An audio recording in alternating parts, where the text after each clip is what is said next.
When it comes to times like these, sometimes you need to talk to somebody with a better mustache. This right here has the ability with a 30 caliber clip to disperse with 30 bullets within half a second. Just when I think you couldn't possibly be any dumber.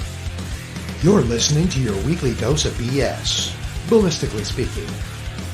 The Ballistically Speaking Podcast.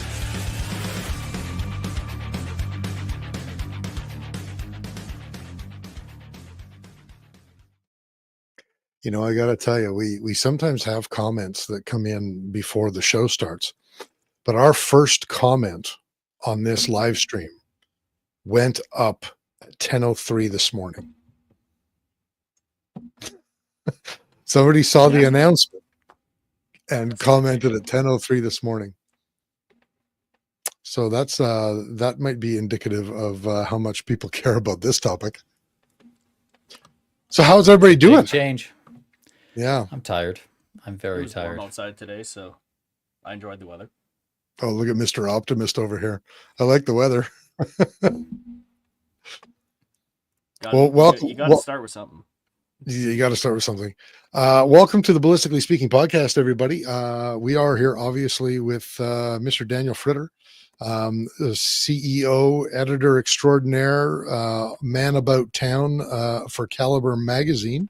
How you doing, Daniel? I already asked you that. You're tired.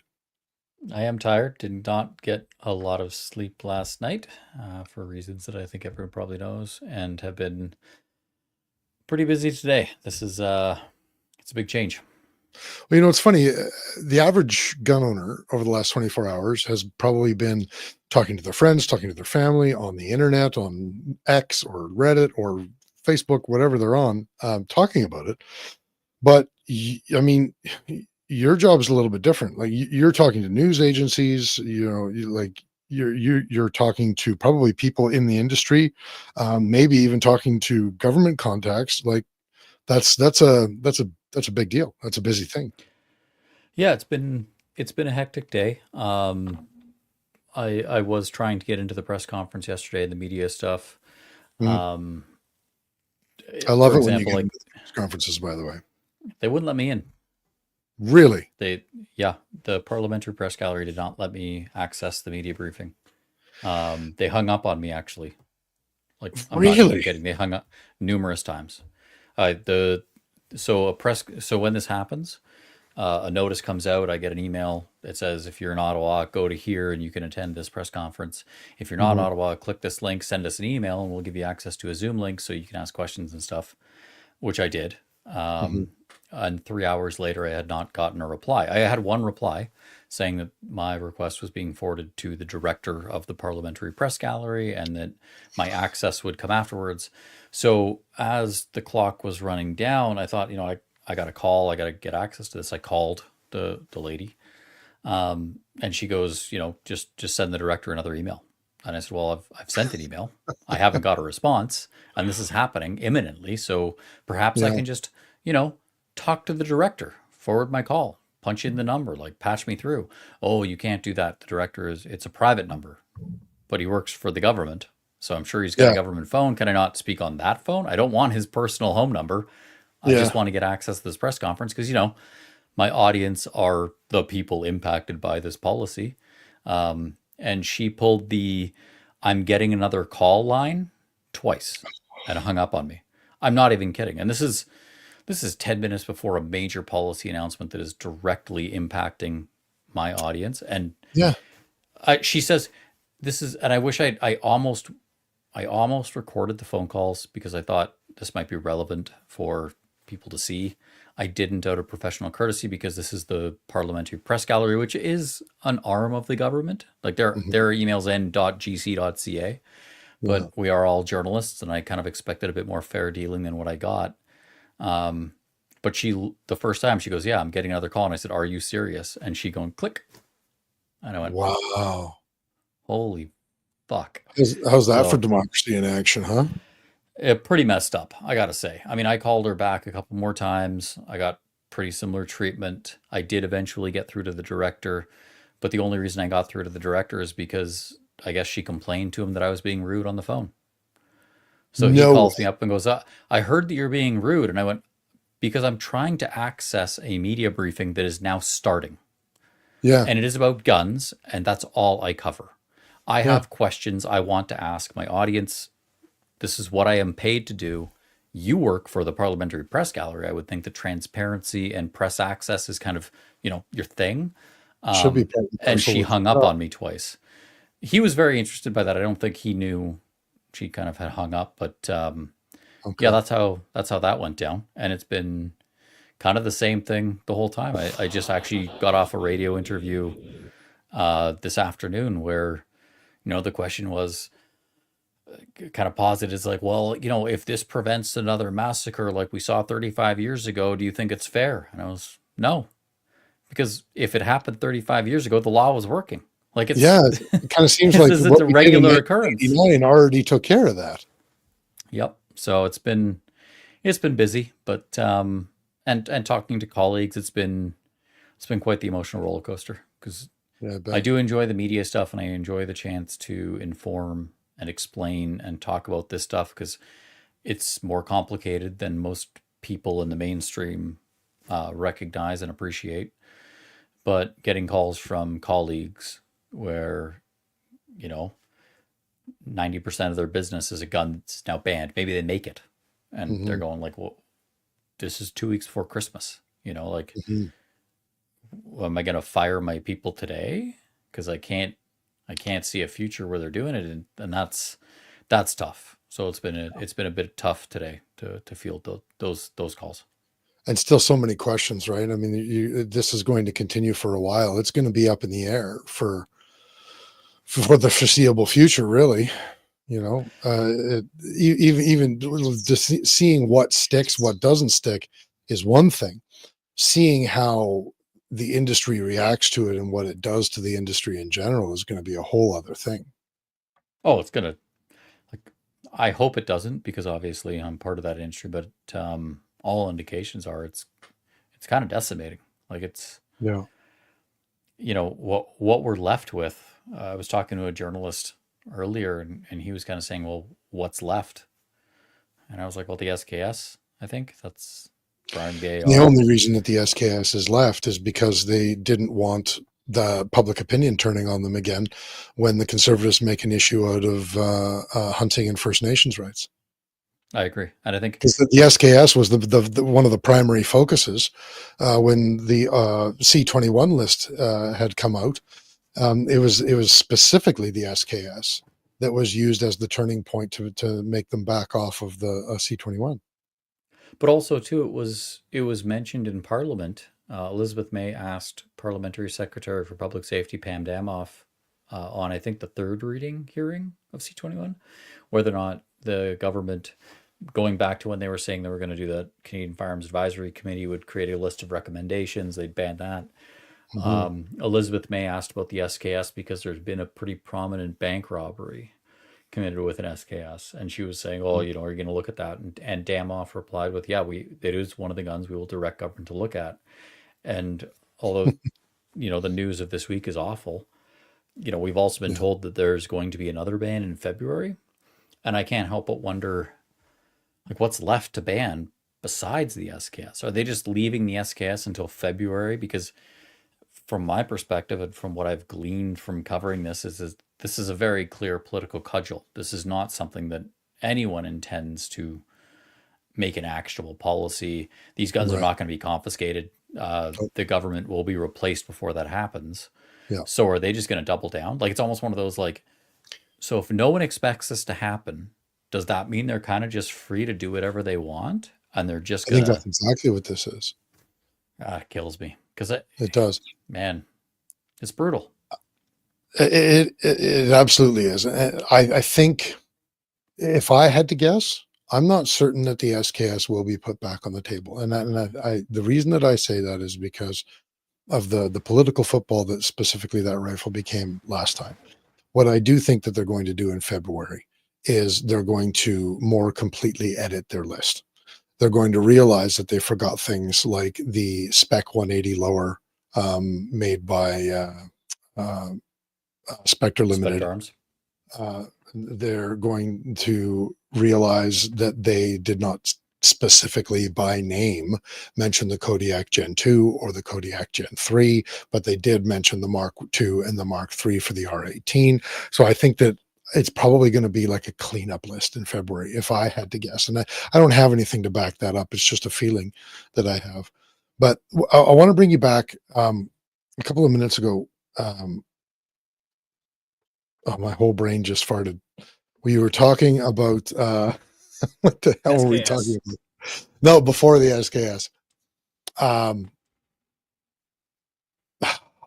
Doesn't matter. I'll remember it in 5 minutes, and I'll interrupt somebody mid-sentence then, and we'll talk about it then. So, when you were talking with media outlets? Oh, that's exactly what it was. The media outlet, when you were talking with them, you had mentioned that they said to you, well, if it saves just, it saves us from just one more massacre, like what happened in '89. I have I've heard that argument, question, whatever you challenge, Line of whatever you inquiry. line of inquiry.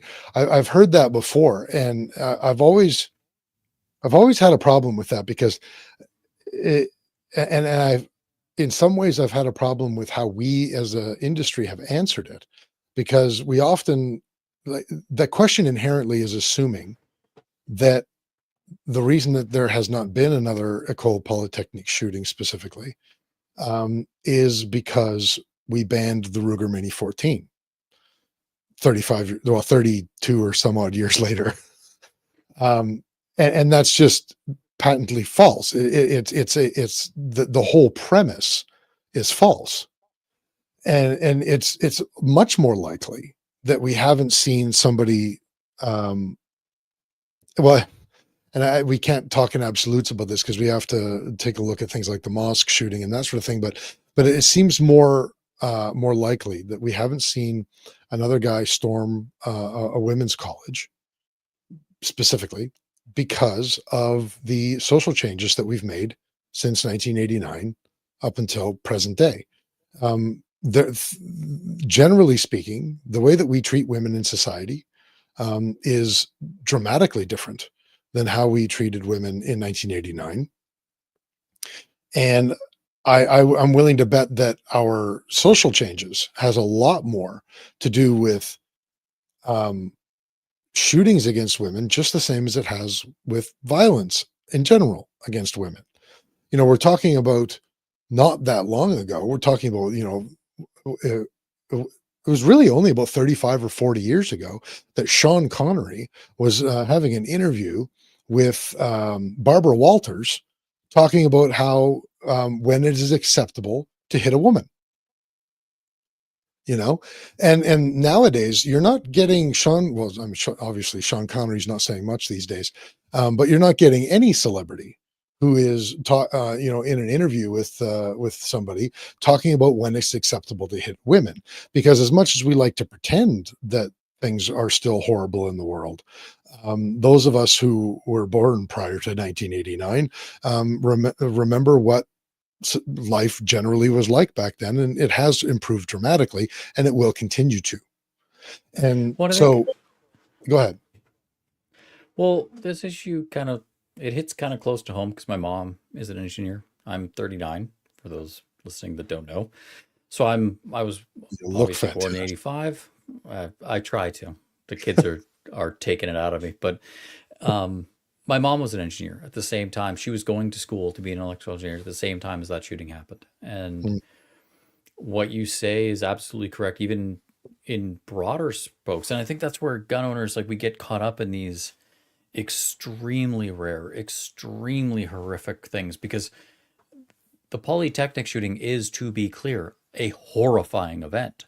A Mhm. guy walked into a room and said, all of the men get out, and all of the men walked out and Mhm. left the women to what he wanted. A security guard who watched him approach with a gun said, I can't do anything. I don't have a gun. And those are horrifying events. That is literally horror movie level stuff when you That's right. consider it. Yeah. And my mom was in that world at the time, and she was going into a career that was, because 35 years ago, engineering was extremely male dominated. Absolutely. It was sexist as fuck, to be honest, like to be crass as well. And she went through a lot of hard stuff as a result. Mm. So I've always felt kind of not conflicted, but almost betrayed by this, because that's my mom. As any guy, like, you want to look out for your family, your mom, your kids, like that's your family, right? Mm. And the fact that this event is used to justify stuff like this, when I kind of like, maybe I'm just biased, but like, you can ban all the guns tomorrow. You can ban the Ruger Mini 40.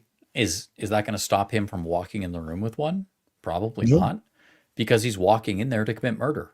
And if That's you're right. prepared to commit murder, what the fuck is a gun ban going to do? Like, you're not going to be like, oh, geez, I would totally shoot this person, but the gun is the problem. Like, that's not a thing. All I have is this Mini 14. And I especially can't use because that. it's not come up recently, because this is going back years now, but I guess like probably 20 years ago, I very strongly remember like Helene Colgan, her brother, his comments. She was one of the people that was killed on the day. She was a competitive pistol shooter. Mm-hmm. And her brother repeatedly, and he eventually, to my understanding, kind of stopped speaking out because pressures and being kind of berated. But like, he repeatedly said, like, look, my sister would not want this. If Yeah. she had a gun, it might have stopped this. Yeah. And now to be looking at my own family, my livelihood, my mortgage, food on my kids' table. I've been doing this for 13 years as a business, and going, so how many of my colleagues are going to go bankrupt as a result of this? Mm-hmm. It's just more harm. Like, it's, people talk about generational trauma, and obviously this is not that, because I would absolutely never want to confuse what I go through, what my colleagues go through on a financial basis as a business, of like, oh, it's getting tough business wise, to be anything like what happened at Polytechnic. But like, they're not stopping it either. Like, this is not preventing that. Well, and to And that point, I just got done saying that, culturally and socially, we've changed in regards to women since 1989. But I'm not going to also pretend that, sexism doesn't exist, because it absolutely still does. But to your point about, if people, and really, I think the point you're making is that if somebody is intent on hurting people, they will find a way to hurt people. It's not the gun; absolutely, it's the it's intent. Cain and Abel. It's It is Cain and literally Abel. Absolutely, the first book of the Bible. You grab a rock, you smack your brother in the head, you kill him. Like, it's absolutely, yeah. people with evil intent will that find a point, way. the most current that I can think of at the moment, sexually motivated mass killing had nothing to do with a firearm. It was the incel guy with a white truck, or a white Yeah. van, sorry, in Toronto. And he was injured 13 and killed 9? Was it something like that? But even beyond that, you look at that, because that was one, but you've got that, there was that same sort of thing of, it's not obviously gender based, but there was the gay nightclub where a bunch of people died from an arson, Right. because a guy grabs a jerry can full of gas. Like, you go back to Timothy McVeigh, grabs a bunch of fertilizer, puts it in a van. Like, evil intent will find a way. We live in a world in which a denturist makes a fake cop car, gets a replica uniform, goes on a massacre where a bunch of people are killed through arson, and the response is, we're going to ban guns.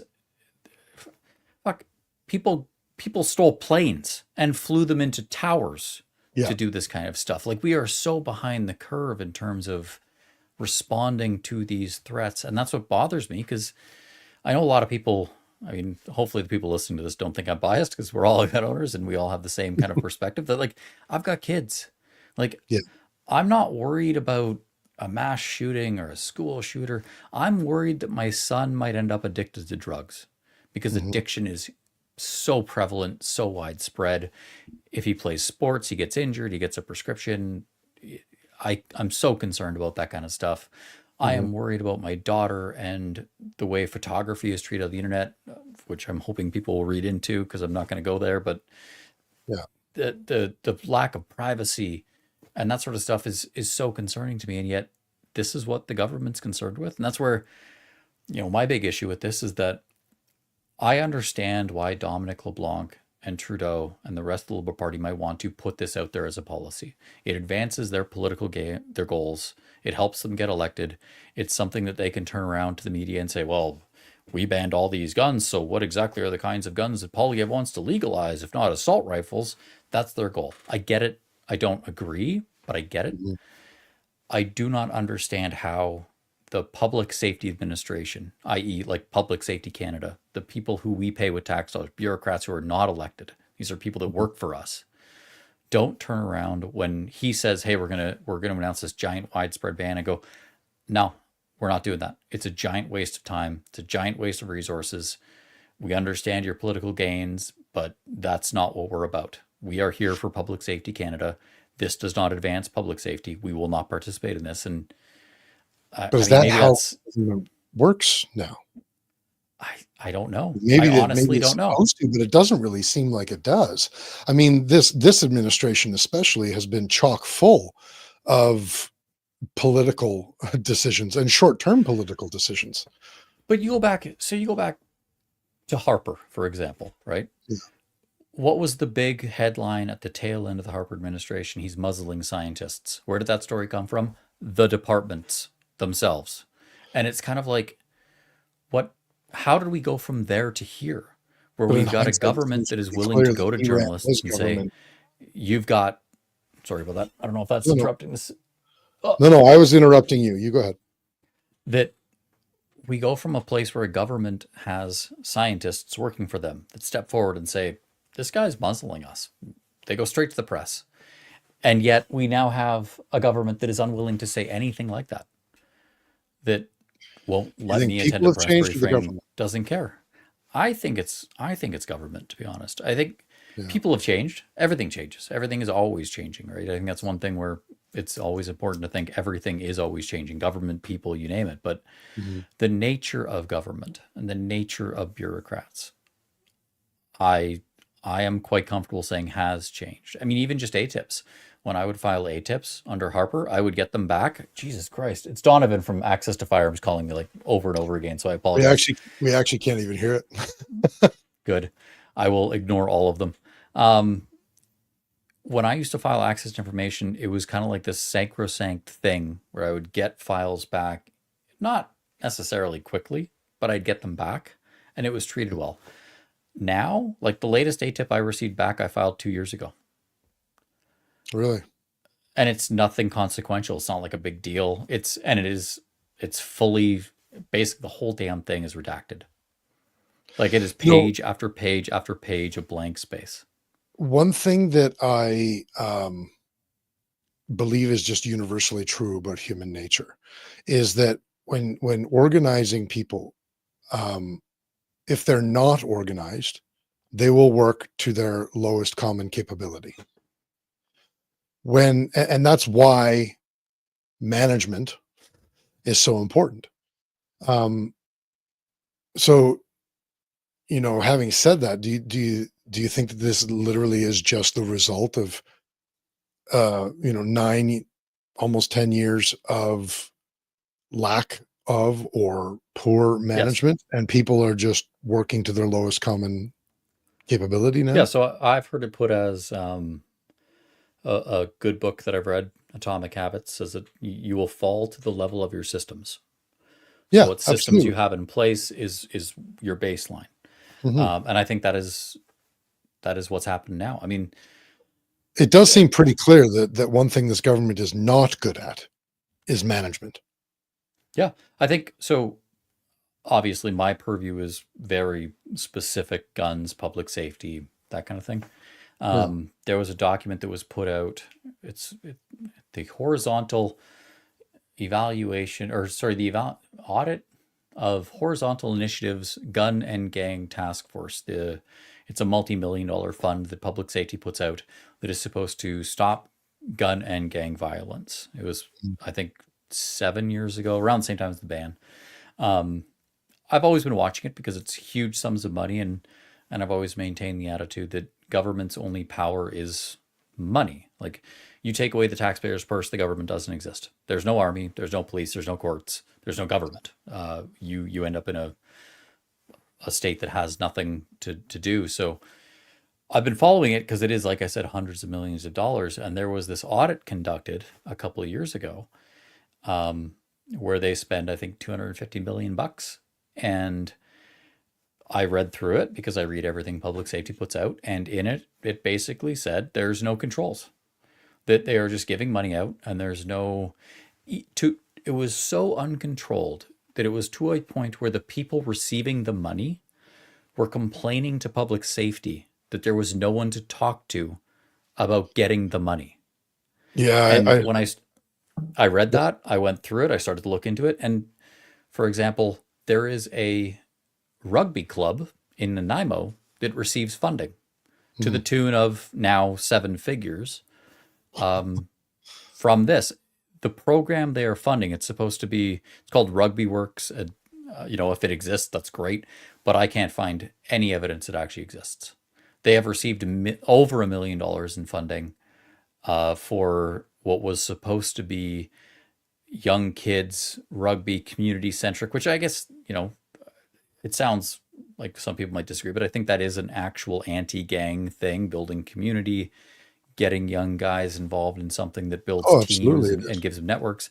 But if you Google Rugby Works, you will find a landscaping company. And I'm not saying that they were funding a landscaping company. I think they're two totally separate things, but there is no evidence that this program that we have now paid, I think, $1.5 million towards as taxpayers actually exists. And you have to go like, not only where did the money go? Because that's the natural response, right? Like as a taxpayer, you want to go like, what did I buy? No one knows. But also too, what did we miss out on? Because there's opportunity cost there.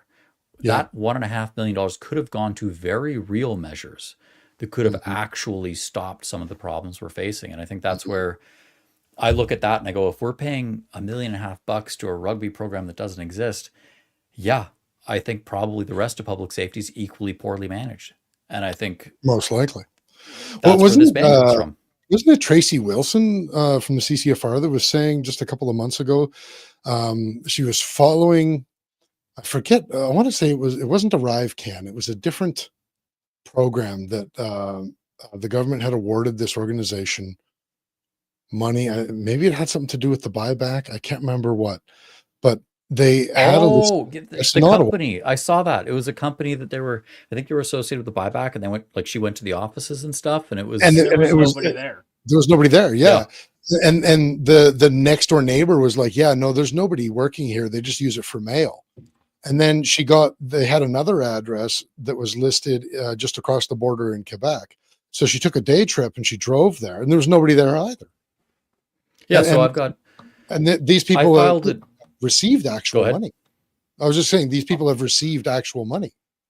I found, and there's so many stories like this, because like I've been trying to chase that stuff down forever, and I've noticed I got an ATIP back about the minister's various notes about the buyback, and I noticed in one of them there was a contract awarded to a company called Ultimate Management Group, Inc., which I thought that's a good power name.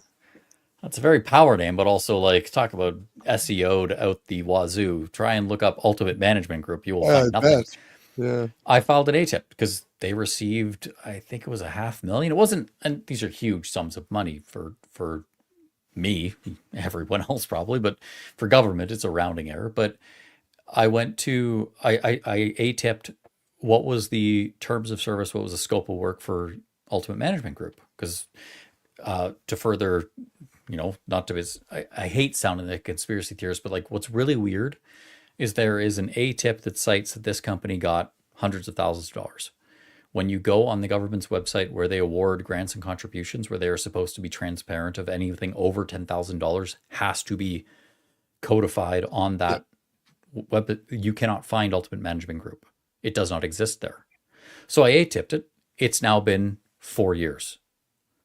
4 years? All I asked, it's been 4 years since I asked for the scope of work for a contract awarded to this company. I gave them a screenshot of it. I gave them everything to be like, clearly the minister is saying you guys have paid this guy. 4 years later, I have nothing. I was told 2 years ago that I would get a response in the summer of this year, and that just flew right by, and Wow. nothing. And again, it's one of those, where is this money going? Because it was paid out. That's what the minister says. To whom, for what? Like, Ultimate Management Group Inc. does not even seem to be a real company, Yeah. but it somehow was contracted by the buyback for hundreds of thousands of dollars. And it's like, we are so far into Banana Republic territory. I don't think people even realize how bad it is. Well, Like and I think that's part of that name is right up there with prestige worldwide. Sorry, Chris. People don't think I'm alive because I haven't said anything in like 30 I minutes. know I've been waiting for you to cut us off. I'm like, no, let them cook. This is good. I can enjoy things too. It may as well be executive outcomes. Like, it is the most innocuous, anonymous, like, good luck fighting that company. And by the time I get a reply to my ATIP, the freaking director will probably be gone. Exist anymore. Yeah. He'll have moved out, and that'll be that. And I like, it's insane. But and it again, was 2021 when we found out that the government had awarded $300 million to the We Charity. And then we found out that the We Charity wasn't doing what the We Charity said it was supposed to. They were hiding behind so many different shell corporations, and that these supposed schools that they were building were just being rebranded, that they had built a couple of them and then kept rebranding them. And it was at that moment, at least for me, it was at that moment that I realized, oh, fuck me, these guys are corrupt as shit. I call it the good old days. I know, right? 2021 compared to today was the good old days. but like, how, and I guess this is kind of the natural progression to this that I'd like to talk about is, why do you think, and maybe you get an answer from both Mike and Daniel on this, why do you guys think that the average Canadian especially is so apathetic to what is going on in our world, that we allow, like, if you just count the corrupt money that for the companies that we're aware of, if you just go with We Charity, ArriveCan, and the consulting for the buyback, just those three things, we're over $500 million. So why do you guys think that Canadians in general are just so apathetic to this sort of thing? I think I'm going to let Mike go first while I formulate my response. Why do you think Canadians are apathetic? I'll start off with this. In the States, you'll see a shirt that'll say future president on a new child. In Canada, you are never going to see a t-shirt that says future prime minister on it. Canadians don't care. They literally don't. Why? Why don't they? I mean, if we could go back, in last episode I said I was a monarchist, but in theory that we rely on the government because it's so ingrained into part of us, like, it will eventually equal out in the end. I think people are so apathetic towards the whole situation that, like, whatever happens, happens. As long as I'm getting my free health care and I get a check every couple of years. You're not getting your free health care. And your taxes are going up. It's not free health care, but people think it's free. No, we're not getting the health care. You can't even get a doctor. Like, yeah, like that's the thing. It's not the old argument of, well, your taxes are still paying for it anymore. It's, we're not getting the health care. No, but people still brag about Canadian healthcare when it comes to the gun debate. Because you talk to America like, oh, we get free healthcare. They just view it as that is the absolute favorite talking point for Canadians trying to dunk on Americans. And we get healthcare. I hate it so much. Oh, it is. It is absolutely ridiculous. But I agree with everything you said. I think our apathy stems from our very nature, the country's nature. We didn't fight for this country. We didn't win this country. We didn't win our freedom. We were given it. Yeah. We are from the Queen, or now I guess the King. Well, man, that's weird to say. Like, this is a land given to us by the King.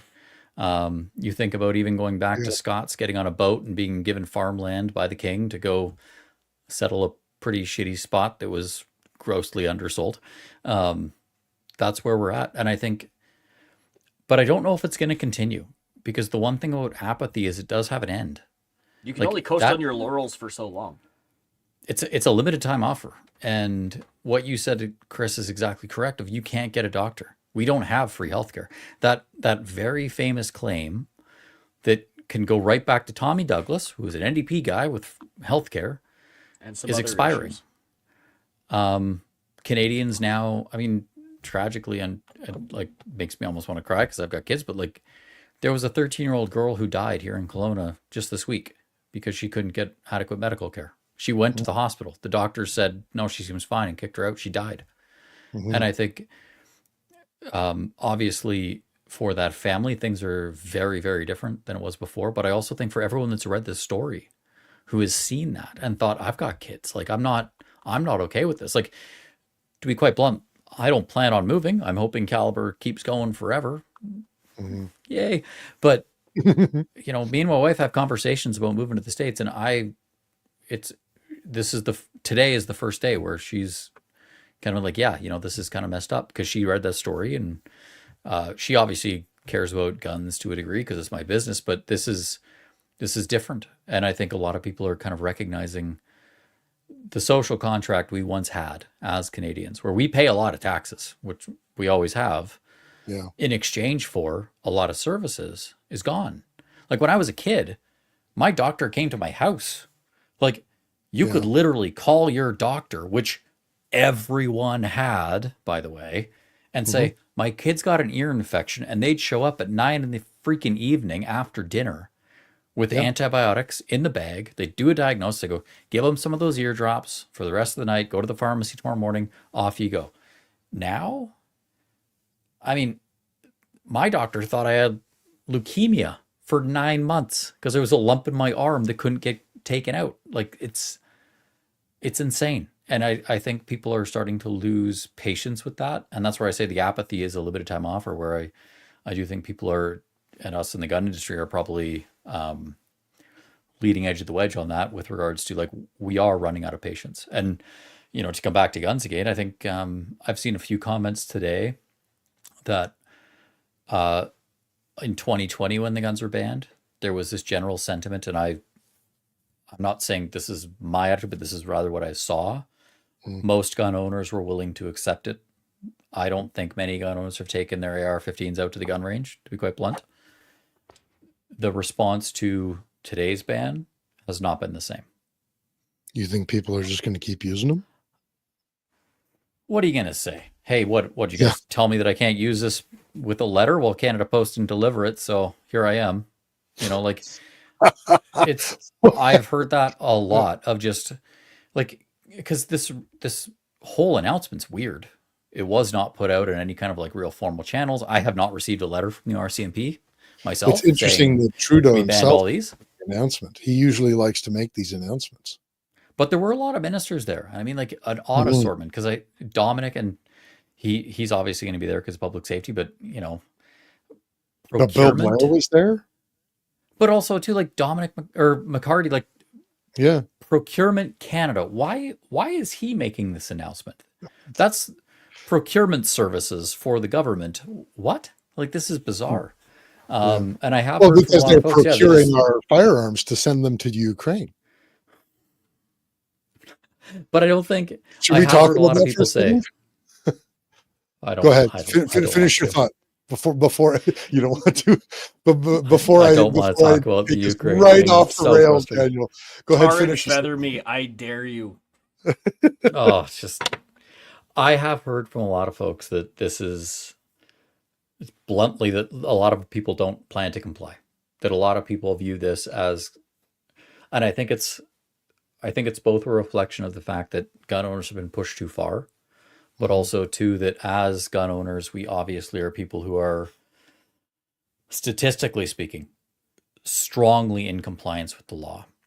Yeah. And yet we have also seen years of headlines now indicating that breaking the law seems to have no ramifications. You can go and stab someone yesterday and you'll be on bail today. That combination leads to kind of a like, yeah, well, why don't I just go shoot my Keltec? Because what's the worst that can happen? Like, it's, you're going to rely on a public defender to defend you on that, though? Because otherwise, like we've all the other phrase that is, who's going to know? Well, I guess that's the thing. Like, do you want to be the one guy that, gets caught with it? So I think I mentioned this on other, not here, but generally. So I studied forensic psychology in university, and there's three components to reducing recidivism through criminal justice. Three pillar. It's an old theory, but it does. What's the line from Han Solo? It's an old, but it still works out. Yeah. Um, She's the old, three but things. yeah, whatever. Yeah. Carry on. The three things that people will be like their behavior is dictated by is the likelihood that they are caught breaking the law, Yeah. the severity of the punishment for breaking the law, and the immediacy of that punishment happening. So, to take a non-gun perspective, okay, in defense bills, it's a pretty well, strong deterrent for me. a good one Ever would stick be, your hand on a hot stove? but let's say I don't get the if you are reference. if you're the You learn right majority of away. gun owners, like let's be realistic, most gun owners know they can probably take whatever gun they want out into the woods and they can shoot for an afternoon. Mhm. And I know this isn't popular to say, but let's just like not beat around the bush here. You can drive out into the woods with a gun in a case and you can look around before you take it out and you can go, hey, there's no one here. I'm just going to pop off a few rounds with my VZ58 because I kind of miss shooting this thing. Yeah. You can put it back in the case and no one's going to know. That's where the likelihood of getting caught is at this point the linchpin, because you won't. Most people will not. And I think that's kind of the thing where now gun owners have reached that point of I'm not going to bother playing the game anymore. And I worry that from a democratic standpoint, a public safety standpoint, a stability of our country standpoint, that's not a great thing. When you've got a population of people who are, by statistics, the most compliant with the law, who are now willing to go, as I've heard today, more willing to go, it's just a little gun law. Yeah. That's not great. Because what does it mean for the people who are further down that spectrum, who are the gangsters, the actual criminals that this is supposed to address? Yeah. If Joe Blow gun owner, who is the least likely to commit a crime, is now going, fuck it. I think the criminal is getting there. I have mixed thoughts about that, and honestly, that's actually the first I've heard of in my little circle. At least people haven't been talking about that, but yours is obviously much bigger than mine is. But I have mixed feelings about it because the justice side of me, meaning the side that believes in what's right, is meshing, currently dancing with my rebellious side and saying, yeah, fuck those guys. As long as we're still, using the guns the way that we did them before, meaning safe, meaning otherwise legal, in a way that is not a menace to our fellow Canadians, then fuck the government. The other side of me is saying, God, what a slippery slope to force citizens onto. Because, I think that every insurgency and dictatorship, I believe, started by people who believed that they were just doing the right thing in defiance of an unjust government. I agree, and that's my concern. Is like I don't love hearing that. I have the same exact perspective that I don't love hearing from gun owners going, "This is too far. I'm not going to comply. I'm just going to keep shooting my guns. Instead of going to the gun range, I'm going to go up this Forest Service road and they'll never find me." And they're not wrong. But I don't like hearing that because I'm not a hardcore adherent to like the law is always right. Yeah. I always think of like, what is the harm, And there are tons of laws that you can break without doing any harm. Yep. As a former automotive journalist, the Autobahn is the best example of this, where like in Germany, I can do 300 kilometers an hour and not hurt anyone, and it's okay. If I do that here, well, I'll get in some trouble. But did I hurt anyone? That's a But different at the ballgame. same time, even back home here, if it's the middle of the night, there's nobody else on the street. Are you stopping for a full 3 seconds at that stop sign? And if you don't, is it really a big deal?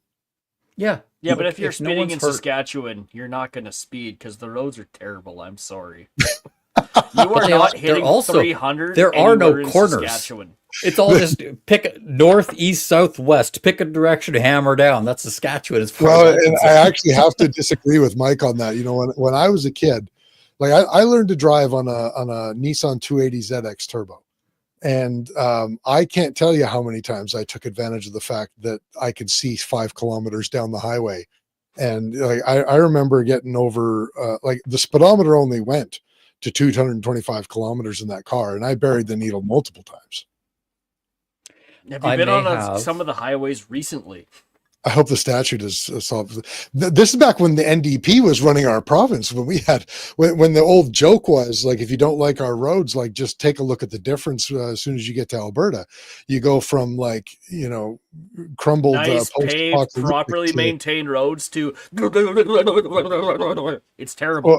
Well, the opposite. It is that way now. No, I lived on the border. I know. Don't. I cross the border daily. Don't tell Hey, me. I know get it. do. Alberta's not what it once was, but I'll tell you what. In the '90s, it wasn't that way. But they have no rats. That's what they like to We bring up a don't. lot. We don't have Isn't that no a weird rats. thing? No rats. Yeah. Except in Ottawa. But that's a different matter. I gotta check to monitor the border. You got what? I'm kidding. I think Rat Patrol like comes by my house to like. You invade. actually have rat patrol. Oh, you There's didn't Rat know that? Patrol in Alberta. Yeah, That's a thing? Yeah. That is No, a I live job. in BC. We don't do that. That's not a like we just have Well, rats. because you already have rats. Well, we have mountains Yeah. to separate us. Wow. So like now this is not gun related, but what does Rat Patrol drive? Like please tell me it's an old Crown Vic. Please, dear God, like No, 98 Crown Vic. It is whatever government employee went to whatever dealership and got a deal on Ford or Chevy pickups. Old Oh, ghost damn. cruisers. Man, I had such high hopes. And see like a late 90s Crown Vic cruising around with a Rat Patrol on the side would be the most Alberta thing ever. I mean, But, to be fair, Medicine Hat had a problem with the dump that has been cleaned up, but You guys things can happen. track it down to like a dump? Yeah, the Medicine I Hat feel like that dump had a meme where like problem. you guys are getting paid? Like Yeah. this is like you can track your rats down to an individual geolocated dump, and I'm sitting here going like, well, I found 3 in my backyard last week. Can you just imagine the forensics training required to do that, though? To do rat patrol? Yeah. I mean, it's probably like, RCMP, firearms technician, rat patrol is how I imagine that goes. It's like Sherlock Holmes, coming up on the body of this dead rat and then amazes everybody by telling them what it ate for breakfast and where exactly it came from, the northeast corner of the Calgary dump. How quickly have we got sidelined so thoroughly man. as well? But you know what? I love We it. had 45 minutes of just I am depressed. Let's lighten her up now that Eric's here. Fair, I don't know how fair. we lighten this up, though. I think that we have to make sure that we're getting the information out. One thing we never did talk about is what we're actually talking about. It's a new list of, what was it, 324? You said 324 I new think guns. 20, something like that. Yeah. So why don't we talk a second about how they tried to ban all semi-automatic centerfire magazine-fed firearms and failed, and now they've banned all semi-automatic magazine-fed centerfires by name. Can Just I push about. back on that slightly? Shoot. Okay, so we're all aware of the Crusader crypto. In Yeah. theory, it was designed to be C21 compliant. Yeah. If you look at the new list, technically almost every single one of those I haven't researched every single one to its entirety, could in theory take a larger magazine than 5 rounds without much modification. The crypto, which was designed with 5-round magazines from the factory, is not on that list.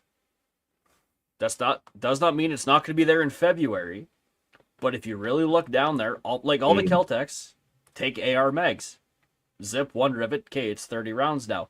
that crypto is technically, without modifying either the receiver quite heavily or modifying the magazines, a C21 compliant semi-auto. I think Does the crypto that- have an FRT yet? No, but I think that's also its saving grace is that it doesn't. no, but I think I that, agree, but I think it also could be named an AR-15 variant. That is also true. That Yeah. was also the concern from the very beginning, pre this. Which Chris, I'm Yeah. sure, has voiced his We've opinion talked multiple about- times. yeah, We've I talked was about very that multiple vocal times. about that. Yeah. I was very vocal about the fact that I didn't like it because I think that they knew that when they put it on the market. But I think that, I just like last time, the first round isn't the last round. They already said February, first of all, and none of this is going to preclude the RCMP from having their own interpretations of what all of this means to begin with. I mean, the proof is going to be in the pudding. Like maybe it's going to take a Well, little also, bit like, doing this over the what's Christmas left? season. Like, realistically, Yeah. what is left? We've got the SKS and the BAR, as far Yeah. as I'm concerned. That's all I've seen. Yeah. That's it. SKS, BAR, Grand, the BCL Grizzly, we haven't really seen if it's determined as an SRV2 variant yet. They may have done course it some of is. the Like- magazine cuts. Yeah. The gazetted version of the list includes citations that the list is prohibited, and anything determined to be a variant of a gun on Yeah. the list is also prohibited. And I mean, like, I love BCL because they make guns in Canada. I like everyone that makes guns in Canada, but of course the Grizzly's going to end up there. It's a variant. Like it's a big version of the Kodiak. It's got the Kodiak and Grizzly are the same damn bear, for God's sakes. Like, even on a name basis, it's the same thing. So yeah, it's going. The only thing we have left is the SKS and the BAR. I like, that's where I go with February. I honestly think maybe the SKS is coming up for political reasons, but I honestly look at it and go like, what? Maybe shotguns? Maybe some shotguns? Maybe Maybe I think- rimfire? I I think- can't even see rimfire, but That's I been think my helmet. question is like, are we going to see the Benelli M4 show up on there? Or are we going to see, Beretta you know, 1301. well, I mean, Yeah. it doesn't have a pistol grip, so maybe we won't. Like, I don't know. Like, but I don't think it's done with for sure. And if you could follow some sort of logical progression, you might be able to anticipate. But I don't think we already know that this isn't about the guns; it's about the politics. So, you know, that's what makes me think that the SKS won't, is strictly because this is only about the politics and the optics of it. it feels to me like the Liberals are. It's not a trial balloon, because obviously this is a significant policy, but it feels like a trial balloon insofar as the SKS remains as kind of a, like, in case of emergency, they'll reach for that. Ban Maybe they'll gun do- in case of emergency. And I mean, February, I look at it and go like, oh, this is a perfect window of time to do polling. Maybe they'll spend 2 months polling to figure out where the SKS lands. I feel like it's a bit of a linchpin that they either will or they won't, obviously, because there's no other third option, but Yeah. that they're kind of testing the waters with this and seeing how it goes and doing some polling. And if Yeah, it it's a looks like third it might be option. beneficial for them, they might just go, yeah, you know what, we're going to ban the SKS in February. But they one did note- technically ding one SKS. It's just not the SKS that we all know and tolerate. Yeah, the Type it was 81. the Type 63. Type Oh. 63 is a select fire version of the SKS, and I don't think a lot of people are seeing that. So that brings up another point that I've actually fielded some questions from a journalist earlier today, that like the list includes like Browning M2 heavy barrel, Browning M3 like aircraft machine gun. And Yeah. this journalist was like, well, why is this on the list? And I was like, I don't know, because A&M 3s are like solenoid fired, air cooled F-86 Sabre era 50 cal And the machine people guns. who Like, do have M2s in the country already are going to be able to keep them because they have the they're licenses. prohib. They've always been prohib. Yeah. Like, Same with the guys that's had a Bren gun since World War II. yeah. Yeah. Yeah, it's weird what's included on the list, but I also think this leads to another point, that I think this ban, you know, maybe a positive, maybe not, but there's a lot of things on the list that already seem prohibited. Like I said, M2s, 1917 Brownings, like Yeah, these are machine guns. They've been prohibited forever. Why is it on the list? It's bizarre. But also, too, like as recently as a couple of months ago, Dominic LeBlanc was saying there would be no new gun ban coming out this year. Like Yeah. when he was questioned by Pauly Saint-Souvian, when he was facing criticism of the government's policy on this stuff, he said, no more. Now we're seeing a change of tune. Do you know why I think I that think- is? please I take think the just- I genuinely PST think holiday. that is because Pauly Saint-Souvian is very active with their lobbying. And no surprise, they're given a six-figure salaries by the government. They might as well make use of them. And I have no evidence to support this whatsoever because I'm not even remotely an insider. But I genuinely think that Pauly Saint-Souvian went to somebody in the Liberal Party and said, look, we hold sway over progressive votes. You are losing progressive votes to the NDP. If you want to get some of them back and get us back on your side and get us advocating for you and get some of those votes back, then on the anniversary of the Polytechnic shooting, you will do another gun ban. And by the way, here's the list. And I actually think that they came up with the list too. I would not be surprised. I don't know if Paul I have no evidence for knows that. It's about the 100% Hill and Mac conspiracy. STG 44s though. Say again. I think personally, I think it's Murray Smith. I think it's multiple people. So the task force that we know exists is obviously multiple people. I think the direction that the task force has been going in terms of banning a lot of guns has been likely dictated by anti-gun lobbyists. And I suspect as well that Murray Smith, who is obviously former firearms technician, one of the chief firearms technicians for the firearms program, who created his own list of guns he wanted banned. I think there's either him or someone like him who has taken the direction from some anti-gun people and run with it to include all this stuff. And I think, as I told that journalist, like putting the ANM3 Browning machine gun on the list, like that's an aircraft machine gun. That is so far in the weeds. I will say a shocking amount of people own them because they were surplused out when we got rid of the Canadair F86 Sabres. They were surplused out, and a lot of guys went, this is a cheap way to get a 50 cal barrel. So there are a surprising amount out there, but they can't be fired. Like you need a turbine powered aircraft to fire this gun. Like it's designed to work off of aircraft electronics. It's not. Guys, you don't can't just go have to the one? range. I would hunt with one. And they Legit. overheat I would hunt because with they're one. designed to be shot at like 700 kilometers an hour, like in the wing of an aircraft. Well, only also need at one round to altitudes take down where the you're air. almost at zero temperatures. But they banned it. And the inclusion of that gun on the list and some of the others screams to me. It's so indicative of, it's the Buttmaster. It is, remember when we were abandoned, there's one Buttmaster in the world. It's owned by Thank Merck, you for Sorbu, bringing but that hey, back up. it's banned in Canada. Not Just even the screams, it What's that? screams Javelin someone involved with the anti-tank program. missile. Yeah, The Javelin anti-tank. Yeah.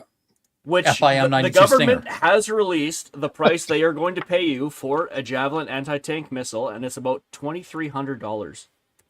If you What? owned an, yep, it like because they just Well, released the. This guess is they're what not the getting mine. I spent 27,000 US on mine. When you got a deal, because retail they are going for $249,700 US for the Now, are lightweight they going to model. send those to Ukraine after they take mine away for 27? Like, it's so laughable. The whole thing. So is let's talk about like the it's one performative. thing that would actually be suitable to send to Ukraine. It's already Like in a- Ukraine. The a only reason the Javelin U.S. missile. sent them over is because it was cheaper to send there than blow them up in Texas. But let's be I mean- honest. I mean, like, come on, like Ukraine's going to look at a shipment of like how many 180Cs do you think are in the market right now? It wouldn't even 5,000, matter. 6,000? Like, let's remind everyone who was the number one source of Soviet surplus small arms prior to the invasion. If I remember, Ukraine. Lord of War, it was Ukraine. Yeah. That is where, like, not Yeah. even Lord of War. I literally did an article talking to the guys from West Rifle where they talked about we get our guns from Ukraine because that's where all the surplus is. This is a country, and I love Ukraine. Again, totally support that. Don't like the invasion. They are awash with guns. The last thing they need is guns. And Even if they with weren't awash with guns, the last thing they need are Kodiak 180Cs. Well, what the fuck is this going to look like? Like, what are we going to? Okay, so the RCMP comes and gathers up our guns. And I want people to think through this pragmatically because it is so indicative of what a farce this is. So they're going to gather up our GSGs, our WK-180s, our BCLs, our Swiss Arms, our AR-15s, you name it. Oh, then what? What we put those in a Rubbermaid, I suppose, with the random assorted magazines. No, they're not buying the magazines, so just the guns, no mags. Yeah, and they don't want to remove. We load them on we put them on a Globemaster, probably loaned to us by the USAF because we don't really have a military. And then they fly them over to Ukraine, and someone over there in logistics opens up this Rubbermaid and goes, "Huh." 47 different kinds of guns of random calibers with no magazines. Well, this will help. Off we go. Half of them have bent gas pistons. And none of these are in 5.45. Yeah, sukblia would be the word of like just so. What is the point of this? It is so insane. Like honestly, I think they have said Ukraine just to like get the gun community to fight. Because I think that the liberals know that, Ukraine's kind of a contentious issue. Let's just throw Ukraine out there just to watch them fight amongst themselves. No, they said Ukraine because the people who don't know what the fuck they're talking about in the first place are like, oh, we can send these assault rifles to Ukraine. That warms my heart. I'm just shocked they said they weren't going to send them to mass. Like, I would have thought that would be the way to go. Like, we're going to package them up. We're going to Palestine. That's imagine a shipment of Canadian tours ending up with Hamas. It's that level of stupid of just like it's just word salad. It is verbiage that means nothing and has no. And what pisses me off about the Ukraine thing, because in case people can't tell, it actually does really piss me off. That like it's ridiculous. It's useless. As someone who really does want Ukrainian independence to repel the Russian attack, that is the dumbest freaking idea ever. Like we have a factory in Ontario that makes 155 million artillery shells. They have not reached capacity yet. We pay as taxpayers for General Dynamics to be able to make this amount of shells per year for the artillery that Ukraine is using. They are not doing that because the government has not told them to do so. And yet they're supposed to take my WK-180. Like, this is so, like I said, it's so performative. It's offensive to anyone that wants Ukraine to win. It's offensive to anyone that owns guns. It's just offensive. It's not good governance. But in some ways, multiple times in the last 9 years, I have kind of wished that I didn't know anything about guns, because when with everything that's gone on in a sphere that we actually know about, you really find out how fucking corrupt our government actually is. And you really, it really bursts your bubble. I'll fully admit that I used to live in a bubble. I used to think that this was one of the greatest countries in the world. And I look at it now. Well, and God, I hope it was. I hope it's coincidence that I really got into guns around the time that Justin Trudeau became the prime minister. And I really hope that it's just been this administration, but I fear that it really hasn't been. I fear that every government is corrupt in its own way in this sort of measure. I've just never been informed enough to see it before on any particular topic where they were operating, call it. But it's really, not to try to bring everybody down because Mike wanted us to turn this around, but it's really disheartening. It takes a lot of the wind out of your sails as a patriot. Considering that we were one of the best arms manufacturers during World War II, like Canadian manufacturing was known for their high powers. You could triple charge plus P this 9mm high power. It's not going to explode. Our Bren guns were noted as some of the best Bren guns. Canada had 3 aircraft carriers at one point. Yeah. We used to have nukes in case Russia sent a fleet of bombers over. Don't forget the long range Enfield. At this. The Enfield, which needs Let's just not talk about the Ross rifle, though. Hey, now. The Ross was not a bad rifle. It was Britain a good could gun. not make competent ammo that wasn't shit. You know what? I'm really, really impressed by how quickly both of you came to its defense. Oh, I'm really happy. Don't make me grab it. It's right back there. It's probably, that warms my heart. Illegal now. I Like, got oh, it. if the bolt will explode if you disassemble it wrong. I'm like, anything that you disassemble and disassemble improperly is going to blow up in your face. If I go Suck rebuild less, an engine and don't is, I torque believe, it the term. properly, I'm going to kiss a piston. That's how this works. But Facts. I think like, you know, to try and maybe be optimistic for you know, not a change, because I generally try to be, but like, I get where you're coming from. I think that where we're at now with Canada, it's almost like cold comfort, I suppose, to say that we've never been here before. Like the where we're at with all of these issues, homelessness, addiction, the immigration issue, the military, the state of the military, and our lack of self-defense is new. This is not a place that Canada has been before. Like Mike said, we had 3 aircraft carriers. We were one of the largest militaries, the most powerful militaries in the world. In World War One, we were known. We're the reason the Geneva Conventions exist, because like Lord help you if Geneva you were taken checklist. prisoner. Yeah, like Lord help you if you were taken prisoner by the Canadians. It was not gonna be a good time. You know, I remember Now my we- grandfather. Sorry to cut you off. I don't know why I cut you off, but I did. It's too late. I'm going with it. I remember my grandfather saying that he served on the HMCS Haida during World War II. And I remember he told this story a million times. When somebody would ask him about the war, he'd say, well, you know, I remember every single time we came up alongside an American naval ship, they would always yell over the bow at us, how's the smallest navy in the war today? And our response would always be, excellent. How's the second best navy in the war today? and that's really not that far off. And you know, that has not been the case since World War II. No. But You know, like think- look at the HMCS Haida just as an example. The HMCS Haida, like the ship that my grandfather served on, sank more tonnage than any other Allied naval destroyer in the war, and it was a But that's Canadian also ship.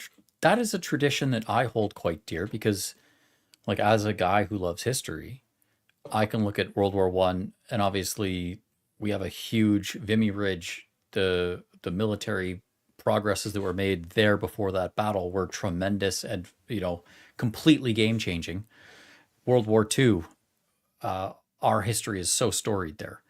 Korea, you name it. There are so many countries in which Canadian troops have, and I always remember, because like being a Vancouver kid, like the 2010 Olympics were a thing, and I will never forget Tom Brokaw did this very famous video of trying to introduce Canada to Americans before the Olympics, and it focused on Vancouver and the Peace Arch and stuff. And a huge component of that video was, and I'll never forget the quote, if you're ever in a war, you want the Canadians on your side. Because he talked about how like it's not a big country. We've never had a huge military, but Jesus Christ, do we ever go above and beyond when it comes to that kind of stuff? And that attitude, that fighting spirit is so key. Like even go down to hockey. Like we like combative sports. Like this is our stuff. Like you go back early days UFC, we've got guys that did that. Like this is a Canadian thing. To be kind of frontiersmen, and especially a lot of you guys in Alberta will appreciate this. I think it's maybe more of a Western Canadian thing, and I don't want to offend any Ontario people watching this, but like there is that attitude of frontiers, pioneers, self-care, like responsibility. You look after yourself, you should be able to do so, self-protection, guns, etc. And I think that's why, for example, here in BC, when we had the election, I think a lot of people were kind of surprised at how the gun debate broke down between the NDP and the Conservatives, because I think a lot of people, the rest of Canada, think of BC as like, oh, left-leaning Lotus land, when like a lot of people in BC are very much that pioneer spirit. Yeah. And I think It's not in the metro areas. Everywhere Yeah. else. Yeah. a little bit, yeah. You go There's north. a lot of northeast everywhere of else that. in BC. Yeah. Although I the think, town that you live in is an interesting, what would you call it, exception for the BC interior. Mine? Well, you're in Kelowna. We've elected one Liberal MP in the history of this city. So, really? It's I thought you guys Kelowna went is- yellow all the time. Oh, I think no, we didn't. I think did the NDP Or go orange, it's locally? not- I don't it's know. not- We went conservative in the provincial election. This particular riding, We had one Liberal MP actually when we moved here, who was Stephen Fuhr. He was a former RCAF pilot, flew F-18s. I talked to him a bunch of times. Interesting guy, nice guy. Bad politics, but nice guy. And obviously flew fighter jets, so kind of a cool dude, if we're totally honest. Like, let's. How do you look at a guy that flew F-18s? You're like, oh yeah, you're a loser. No, that's not a thing. Gets bored on roller coasters. Yeah, he was a nice guy, but he was the one time a Liberal MP has ever been elected from this area. It's super conservative. The interior is very conservative. And he's right that Derek, he's totally correct that Vancouver and Victoria are kind of the only places that lean left. The second you get east of Abbotsford, it's very conservative. Always has been. Also, probably will be for a Kelowna, you long have time. the Elk Valley coal mines in that area, so a lot of and lots of services timber. industry. Timber's always been a coal big industry mines. here. Yeah. Okay. So those But I kind of think industries. to bring her back, I think Canada was a great country. And I think it can be again, but it's up to us to make it that way. Because what is Canada if not Canadians, right? Mm-hmm. Well, yeah. I don't know. It's disenfranchising. I'm not And going I worry to. that a lot of gun owners are feeling that way. But I think Yeah. it's important to recognize we're not passengers on this bus. Like it feels like it today, especially and yesterday. But long term, big picture, we are the people driving it. As I said in other podcasts, like Jagmeet Singh won a dominating leadership of the NDP with 40,000 votes. That's a handful of gun clubs. So if gun owners want to, if patriots, I suppose, to use that term, want to wrestle control back and see us steered back into the country that we recognize, we have that ability, but it's going to take work. It's not going to be given to us. It's not going to be handed to us. We will have to earn it. That meme of weak men, hard times, that's real. Like if you want to make good times, you're going to have to step up. I'm Wouldn't it just be going to nice kick it if out we- there. The Sherwood Park Fishing Game is what 6,000 to 8,000 members on its own. That's one. Like club. it is literally. You get three. You get that club, two in Ontario and one in Abbotsford, and you can dictate the leader of the NDP. It won't even be a race because when Jagmeet won with 40,000 votes, it wasn't close.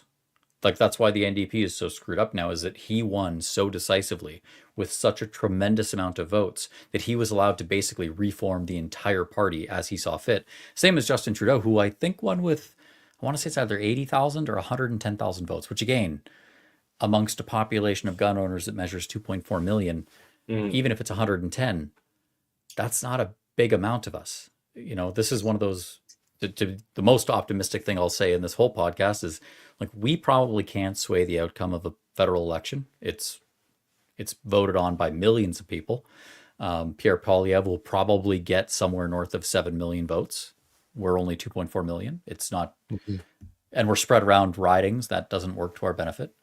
But leadership elections are contested and influenced by dozens to tens of thousands of people. And when I say that, I mean, like, there are maybe in the last Conservative election, for example, which I've followed quite closely, and all of them, Aaron O'Toole's, Andrew Scheer's, you name it, there's like maybe 100 people that had a really big impact.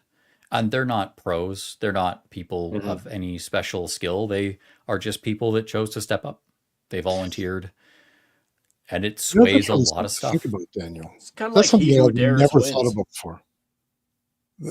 Also, can Having we you shout been out Ben listening to Mulrooney this- for not pursuing politics? Kind of wish he would, though, because he seems kind of good at it.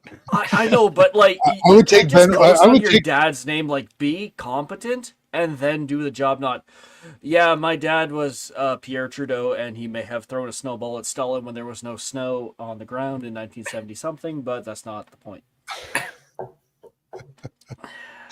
That's a Canadian Okay. history moment for you. Those of you that don't know, I feel like we've look it glossed up. over Daniel's profound moment here, and so I'm bringing us back to it.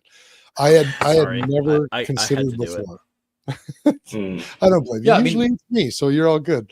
I had never considered before the potentiality of, because you and I were talking about this before we went live, that you and I both are more moderately, like, centrist progressive, call it.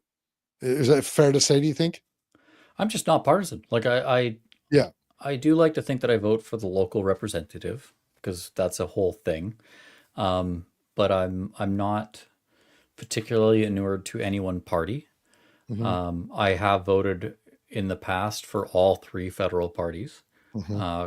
because I'm 39, so that's happened a long time. Those that are watching this and now want to burn my company to the ground, I have not voted for Justin Trudeau ever because I thought he was an idiot since 2015.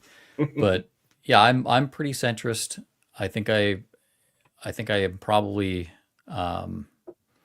perhaps a bit right of center. I would always classify myself as a classical liberal, which I know is a bit of a cop out because Okay. Yeah.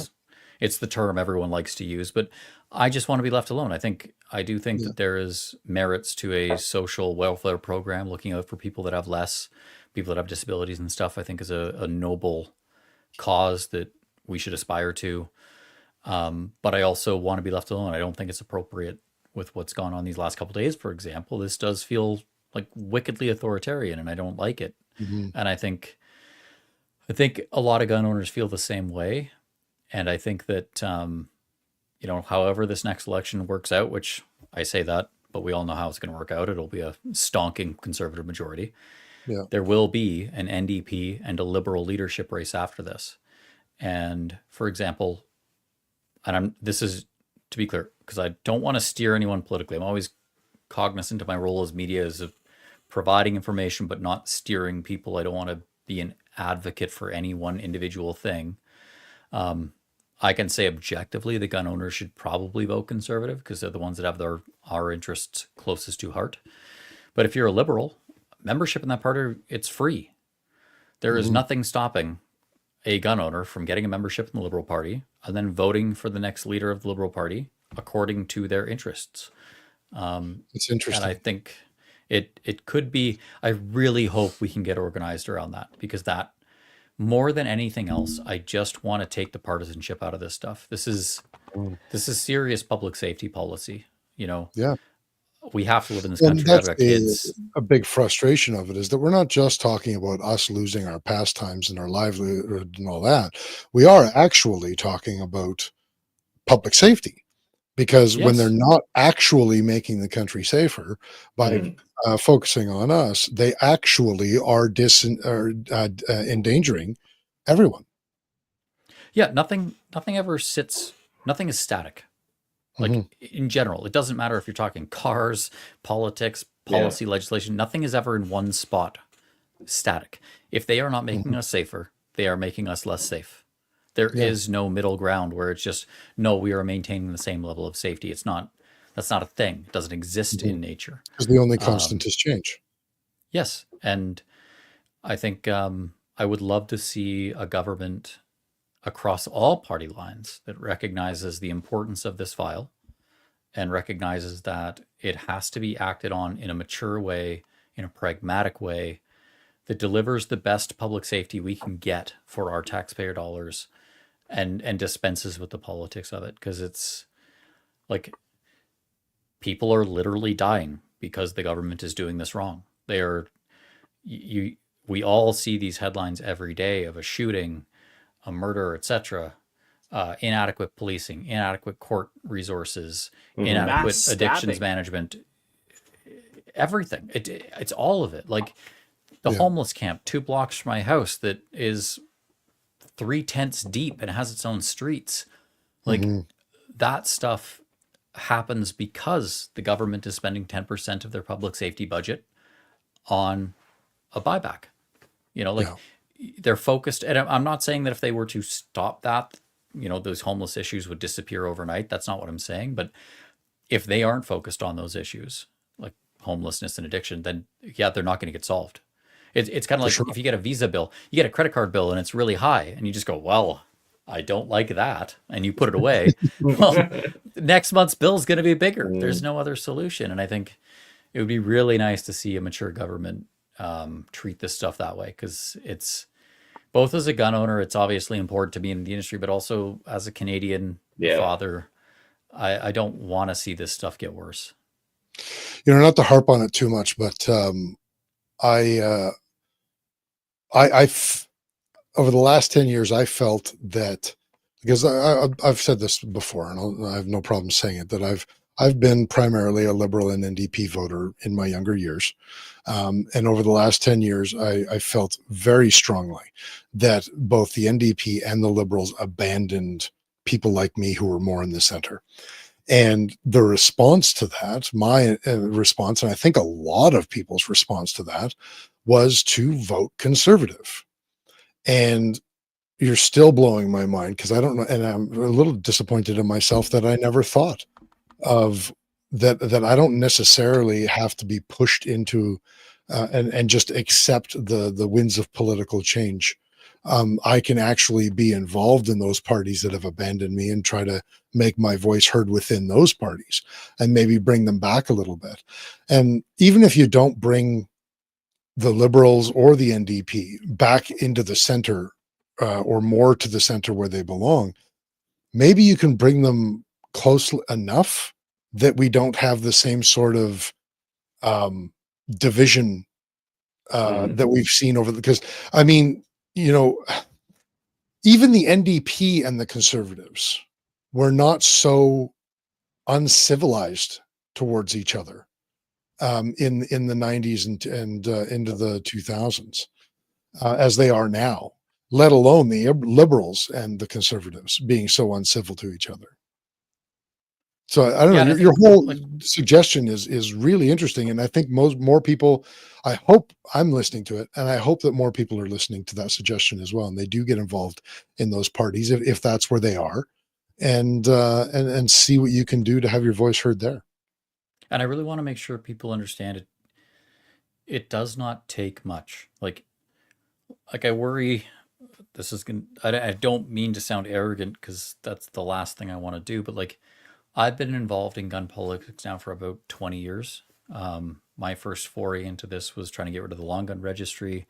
And that's where I know where you're coming from, where Jack Layton very famously said during Candace Bergen's Bill C-391, going back all those decades, that like, he would not whip the vote. He would let his his caucus vote the way they were. Now, he did then get on a plane and fly to all of the MPs that were going to vote in support of killing it, and they changed their vote, but he didn't whip it. And Yeah.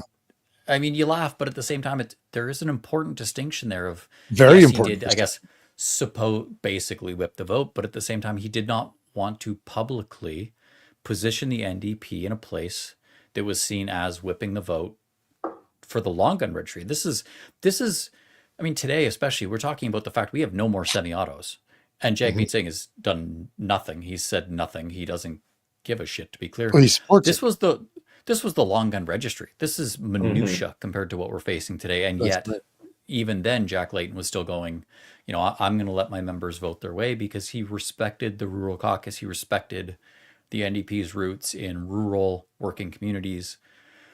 And now we are so far from that. And I think what I really want to impress upon people is that it doesn't take much. Like, you could be one normal guy.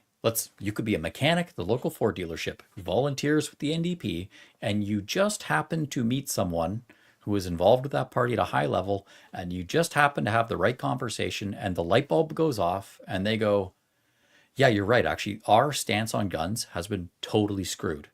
I absolutely agree. And that goes up through a chain of people that is a dozen. It's not huge. Like, Canadian political parties are not the Republicans and the Democrats. We are not talking Trump and Kennedy and Hillary. Like, these are not massive, intractable things that never change. These are small groups of volunteers. And it's kind of like your gun club. Like, gun clubs are run by a handful of volunteers that do a lot of work. Political parties are the same thing in Canada. So if you're a gun owner and you are a Liberal or NDP or that kind of thing, like, you should probably vote Conservative in the next election, if I dare say so. But afterwards, you should get involved and say, like, this is BS. I don't want to support this. I think we need change, because what they've been doing lately is screwed, and it is totally within our reach to change that. And I think, like, you totally. I also said this on another podcast of, like, I always hear when I put out form letters, I hear a lot of people come back and say, well, my MP is a Liberal, so there's no point in contacting them. which makes sense on a basic level. But at the same time, the Liberal Party is not going to get nuked off the face of the earth. There will still be some Liberal MPs, most likely a lot less than we have now, but most of them that are in caucus will be ones that are currently in caucus, right? Yeah. That means the ones that remain will be the old guard. So if you have a Liberal MP who is likely to get reelected, the first thing you should do is contact them, because right now they might be in a position, and this is from what I've heard, that basically the Liberal Party is governed significantly top down. It's what Trudeau says, you follow the lead. He will be replaced. That MP will still be your MP. So, and I don't know if he's going to win, and I suspect probably not, but let's say it's Mark Holland. He's been around for a while. You go talk to Mark Holland and you say, hey, I'm a gun owner. I've got concerns about this. He might say today, I can't do anything about that. I've got to follow the leader. This is our policy. I can't do anything about it. But October of 2025, when he has a new leader, things might be different. And what you say to them today might resound when they're in a position of seniority. And the incoming Liberal leadership is looking to the existing caucus going, what do we do? Start talking to those people now, because when they do go to those people that still remain, we want to be there. We want them to know what we have to say. Maybe it doesn't change anything. Nothing ventured, nothing gained, but maybe it does. And maybe it changes the perspective on all this stuff. So like you said, we don't need a Liberal leader that goes, yeah, I love guns, concealed carry for everyone. We just need one that goes, I'm just not going to touch it. Yeah. We did it. I've heard 100%. from the MPs that are still in caucus, and they said they heard from a bunch of their constituents that it sucked. Let's just not touch that again. We need the Liberal Party to realize that the gun issue is not going to work the same way that the Conservative Party has realized that the abortion issue is not going to work. But we also need the Conservative Party to realize it will work, because I also have concerns that they, much like the Liberals, kind of keep harping on it, which feels like beating a dead horse. I don't think it's getting the votes they want. Like in 2 weeks' gun time, issue I don't is think. Yeah, no, I think in 2 weeks' time, if you look at the polls, they will not get a bump from this whole ban. Oh, I They will- agree with that. I'm going to chime in here. I think the most of the ban was, at least a good portion of it, maybe not a majority, was just a big middle finger to the Conservative voter base. Because I think they kind of understand they're on the way out. This is kind of their death throes, and it's kind of a 2-for-1 deal. They get to appease Polly, and they get to give the middle finger to the Conservative voter base that's going to see them out. So, and I also think, like, just anecdotally, like this morning, I listened to the local AM radio news station.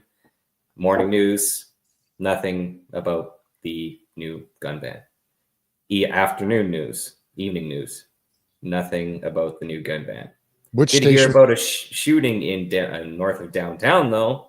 Taxes, etc. Didn't hit the radar. What station was that, Derek? Because I actually heard it multiple places. 880 Ched. 880 Chad. Interesting. Yeah. Yeah, but you bring up the price of rotisserie chicken, people will start losing their minds. Mm-hmm. Because to be fair, rotisserie chicken has got way too damn high. Take your average Canadian. They do not give a shit about gun owners. No, they care don't. about, I can't get a doctor. I can barely afford food. Why are you guys whining about guns? That is a legitimate concern, and I judge this on my aunts that I've talked to. Like, they don't care about gun owners. Well, let's talk about that. that. Things. Let's talk about that then. Why do you care about it? Daniel, you said both off air and earlier on the air that it's pushed you to want to be a single issue voter. So why does it push us? Because you're not even remotely alone. So why does it push us to want to be single issue voters? Why is this the hill that we'll die on? I mean, I can't speak for everyone, but for me, I suppose, for lack of a better term, it's just moral absolutism. I look at this as an issue where, I agree. This is not being pushed forward today for any kind of reasons of public safety. I think it's just preparing the battlefield for the campaign ahead. I've made no secret of the fact that I think this whole thing, C-21, this ban, the amendments that were proposed and revoked, all they are doing is trying to position themselves where they can say, we didn't ban any hunting guns, which is, I think, this is where I get concerned about the Conservative Party, because they don't seem to get this, because Polyev talks a lot about hunting guns, and it worries me. Because everything the Liberals have done has been positioned around banning everything but what would be conventionally identified as a hunting gun. And I know I have to add the caveat. I know you can hunt a deer with a handgun. You can hunt a deer with an AR-15. You can hunt with any gun you want. A gun shoots. I have the very firm idea a gun is designed to shoot. Therefore, it can be used for hunting. But that's not the colloquial term. People, when they hear hunting gun, they think Winchester Model 12. They think Walnut, Stockley, Enfield, etc. And when you look at what the government has done, like I said, from C-21, with its ban on forward-looking, like everything designed after 2023 with a detachable mag, and you look at the amendment and the way that that was withdrawn, I know within the gun community we like to say, oh, we pressured the government into withdrawing it. I think that's bullshit. I actually don't think we did. The Liberals have never been pressured to anything. They don't do anything they don't want to do. And they don't need to, because the NDP supports them. Yeah. I think they withdrew that because there was very strong and outspoken, like you remember in the days around that, there was headlines from people saying, hey, they are banning hunting guns. That's where the lever turned. Yeah. Was they put the amendment out there on the first few days, whereas the G46 amendment, the Conservatives are saying that we're going to ban hunting guns. That's misinformation. And then a few days went by, and AFN and other Indigenous groups came out and said, no, they just straight up are banning hunting guns. Absolutely, the SKS, the Ruger, etc., they are banning hunting guns. And that's when things flipped and the Liberals withdrew it. There was no vote. The NDP didn't force the issue. The Liberals withdrew the amendment once it was kind of widespread that the amendment banned hunting guns. The handgun ban, you can't hunt with a handgun in Canada by law because they're restricted. This ban today, again, all guns that if you were to put it on a poster could be labeled not hunting guns, and most people would agree. I think they are just positioning all of this so that we can go into the next election and they can say, we have not banned a single hunting gun. So just what exactly are the guns Polyev wants to legalize? And if you've taken hunting guns off the table, what's left? They'll say it's assault style firearms. They'll use military style. They'll say they're guns used for killing. And they'll position that to paint them into a corner and say, well, you must want to legalize assault rifles, right? I think that's the whole thing here. And I think for me, especially the ban today, what I find most detestable and why it's making me more of a single issue voter, besides the fact that this is my livelihood and obviously a big part of my life, is that this is detestable. Like everyone in government, liberals, public safety bureaucrats, Joe Blow down the street knows that these guns will not be confiscated. We will have an election before the amnesty ends. From 16 months of polling data, it'll be a different government. That government has committed repeatedly to repealing any ban Trudeau puts in. So you just look at this and go today, well, so you're going to ban all these. You're going to cripple many of my friends and colleagues' businesses. 2 weeks before Christmas, you're gonna make them basically face bankruptcy. For what? For nothing. For an election in 6 months or a reversal in this in 8 months, where everyone just goes, yeah, okay, our guns are back and it's back to the way things were. For me, that it's not about guns. It's not about, I mean, it is, but for me, that is a particularly corrosive kind of government. It's a corrosive attitude. And I guess most of all, it's a complete and utter abdication of the responsibility that is so important for someone like a minister of public safety. We're talking the guy, the minister of public safety. If there's one person who's supposed to look after Canadian security and safety, it's that guy. And instead of addressing any number of the myriad issues we are confronting today, he did this. And he's got the gall to say, yeah, there's actually been a task force having these meetings for months. And I can't help, I keep saying it, but as a father of kids who has to use support systems provided by the government because of issues with kids, like how is this the thing? Like we've got 18-year-olds my local pharmacy here that I get my prescriptions from is also I guess it's not methadone now, but it's whatever the current version is. I have sat there for 20 minutes waiting for a prescription to be filled, and I've watched 18-year-olds come in who are still wearing their construction boots and their high-vis vest from a job site, and they're already taking opioid remedial drugs Yeah. because they've already been addicted to opioids, and they're normal kids. And I mean, these are people who are born in 2002, 2004. Like, I hear the birthdays because they have to say that. I'm shocked as a guy. I went, it's like, how is this happening? And then to hear this news today is kind of like, oh, this is why, because this is what they're focused on instead of these other issues. Not fentanyl, not any number of the illegal money laundering investigations that have been thrown out by the courts because there wasn't adequate funding for the investigation. Not any number of the stolen cars that are being shuffled out of the Port of Montreal in containerfuls. Not property crime, not violence. This. And that's where I go. It's. I guess it's not making me a single issue voter around guns. It's making me a single issue voter of good governance, because we don't have it, and we need it. Like we need this.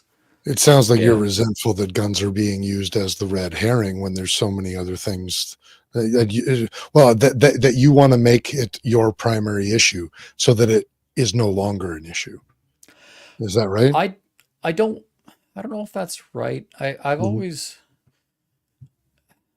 I suppose, like, to put it this way, like I've said a few times, I'm not a fan of more or less gun control, because I think that more or less is not a measure of a thing. Like if I said here's more salt and less salt, that doesn't, you have no idea how much salt you're getting. You're just getting more or less. Yeah. What you need, as every recipe says, is the right amount. And I think I have a very, perhaps it's a dim viewer of government, but the reality is that government's power only extends so far as the resources they're provided. Government exists to manage our money. Without the public purse, the taxpayer funding, we have no army, we have no jails, we have no police, we have no laws, we've got no legislators. Because if no one's getting paid, they ain't going to work, right? So all I'm looking for is a government that accepts that the boundaries of their power reside around the expense of those resources. And when you view it that way, I look at gun control and say, I just want a government that says, here's the right amount of gun control. And by that, I mean an amount of it that provides the greatest benefit to public safety for the greatest value in terms of taxpayer dollars. These bans that have happened for the last few years, I think a lot of gun control, even going back potentially decades, has been extremely expensive. The long gun registry is a great example of they just blow through money. It does nothing. And we get nothing in response. I just want a government that goes, okay, so you know what? We don't think the guy that just got out of jail for domestic violence should be able to go buy an M249 at the 7-Eleven. I think that's an acceptable thing that we can all agree with. Probably is not a very expensive policy to enact. But when you're going down a list of 354 guns that the government's created, the police, like what is a police officer going to do? Are they actually going to go, because the May 21st or May 1st, 2020 OIC was 1,500 guns. It's expanded to 2,000. Now they add 354 more. If I'm a police officer, a law I can't understand is not a law I can enforce. I am not going to rote memorize 2,354 different kinds of guns, never mind what they are. So that when I roll up on the guy at the Forest Service site and I go, oh, geez, you've got a GSG 16 there, sir. Let me, that's a prohibited firearm. I can tell from this. It's insane. Like, I have other issues. If I'm a cop, I've got hopefully bigger problems to deal with than that. And it's insane to me that that's where we're at. So it's not that I want guns to not be an issue, because who would want that? Like, obviously, if I could just delete gun crime, I would press that button every day. But I mostly see gun control as kind of a canary in the coal mine. That the way governments and parties respond to this issue is indicative of how they view their role as government, more or less. So also indicative to how they view the individual. Yes, I see and the rights firearms as the kind of the tip of respect for the individual from a government towards its citizens. a government respects its citizens enough to allow them to have firearms reasonably, that is a good government. If it does not have that respect, it's hard to reciprocate that respect. Unfortunately, it's like, you guys obviously don't care about me in a reasonable manner. And in regards to something that I'm privileged to have, next thing is speech. It's firearms and speech. And unfortunately, from this Liberal government, we've also seen You've seen both. We've seen both. There's Justin Trudeau created Jordan Peterson. Nobody would know who Jordan Peterson is in this world, if not for hold Justin on. Trudeau. The town of Grand Prairie, Alberta, and or the area of created Jordan Peterson. Fuck off. That's where he's from. Let's give credit to our northern brethren. Okay, Good old Mike. GP. Yeah. We've heard Daniel and Derek's reasons why this is their hill to die on. What about you? The hill to die on for the Liberals? No. Why guns have become why guns are worth being a single voter issue? Single That's voter not the issue. way I meant to Well, say that. You know what I mean. Single topic. Single topic. Yeah. it's kind of a hill to die on before you get into really dark, deep topics that I don't want to discuss. It's kind of like the end all be all. Like Mozambique has an AK-47 on their flag. Why? Yeah. I don't want to get to the point where Mozambique had to put an AK-47 on their flag. Okay. I think we can still talk about it because people are like, you watch some of the chats that are going around, some of the comments people are saying, like, there is no political solution. We still have the option that is a political solution. The second that you go beyond that, that's a really dark place that I don't want to think, even like acknowledge and or think about. It's war.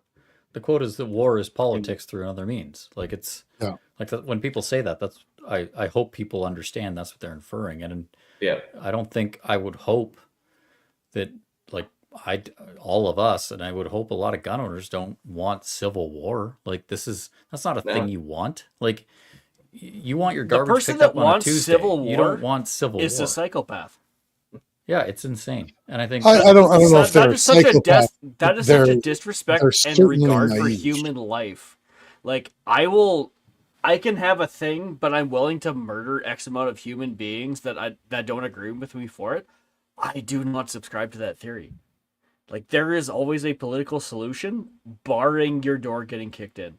Because at that point, someone else has decided, you do not agree with me. We are not the same. You are a subhuman being compared to my moral authority. Well, I think the problem is some people feel that that's already happened in the last 4 years.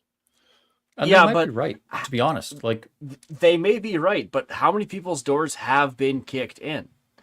Well, I think what the point of me saying that is that I don't think that that's the turning point. It was when your door is getting kicked in necessarily.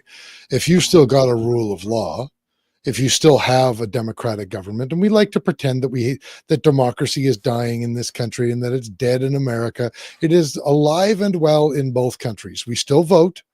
We still get to have free votes. All those things. It's a little bit messy, but it's always been a little bit messy. Mm-hmm.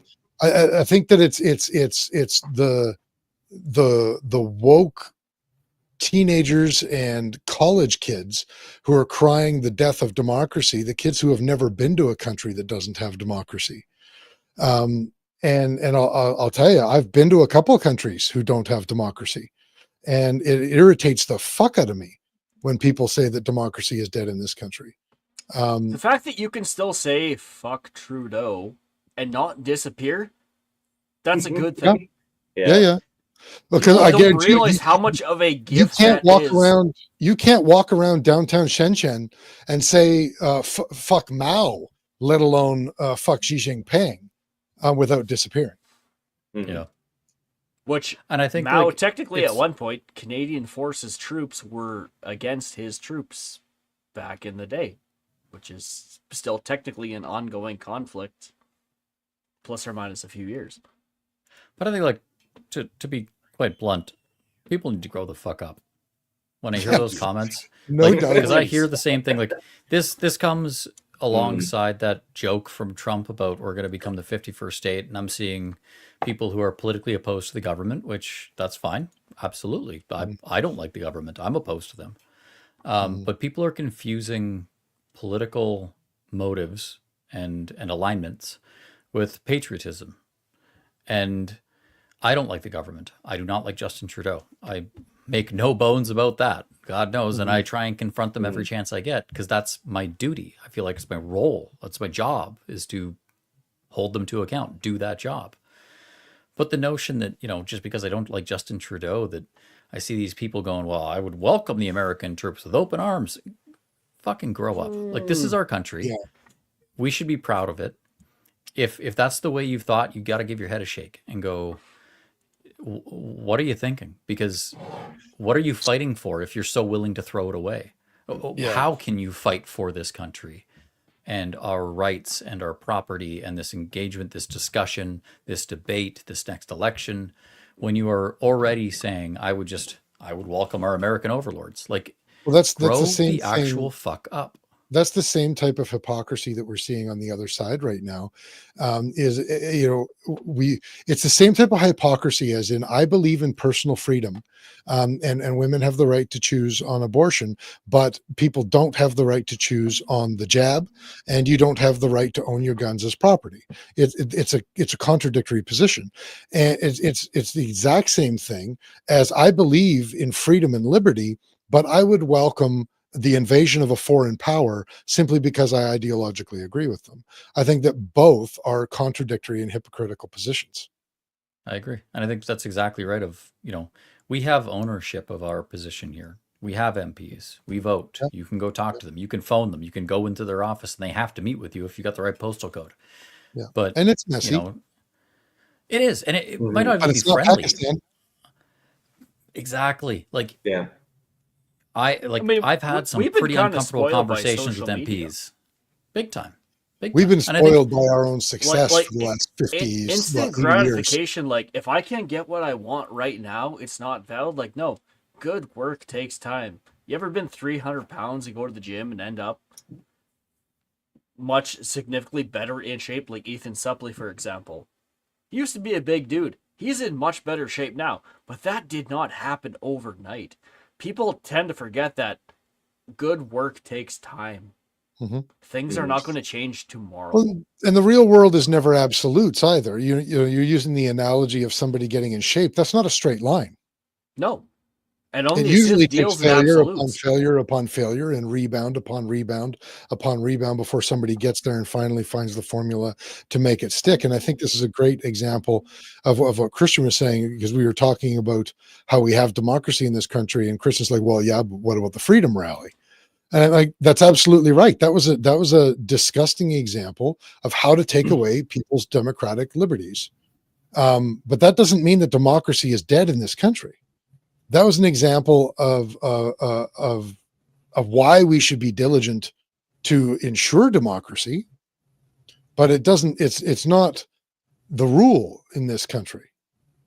Because the reality is, I'll use Pakistan again as an example, and I'll use them as an example because I've actually been to the country. Those sorts of rallies don't happen. There are no rallies against the government there, because when there are, and there were recently, by the way, they are always met with extreme levels of violence, and every time people die. And we're also talking about a country that when there are going to be rallies during religious holidays, I was there during a religious holiday, and they shut down the internet in the whole country. We aren't dealing with that yet. And that's why we have to be diligent. That's why we have to be involved in our politics. That's why we have to take action and meet our responsibilities as citizens of a democracy. And exactly what Daniel was talking about, get involved in the parties, try to make a change, be a part of the solution, so that we don't become countries like that. Exactly what you were saying, Derek, or I'm sorry, I think Mike was saying it, so that we don't become like those countries. But let's also not lose our perspective and lose sight of the fact that we aren't there right now. Mhm. I mean, I think, voting is a civic duty. People don't really respect duty anymore. You have a obligation. Doesn't matter if it is a local election, a provincial election, or a federal election. You need to be involved. And I think a lot of problem with Canadians is that they've accepted whatever's going to happen regardless of my vote. They've ignored that entire system. And we need to get more politically active even at the local level. That's a big thing I've seen that's missing in the discussion. I think it's a responsibility. Like Chris, you use that word responsibility. I think that's so key because, like, student of history, born in Canada, and consider myself a pretty proud Canadian, to be honest. That I get the sense that a lot of people think, especially within our community, to be fair, which is not great, but we see a lot of people say, "Oh, I support the veterans and the people, like during the Freedom Rally, for example, like my grandfather didn't fight in Germany so that you could debank me," right?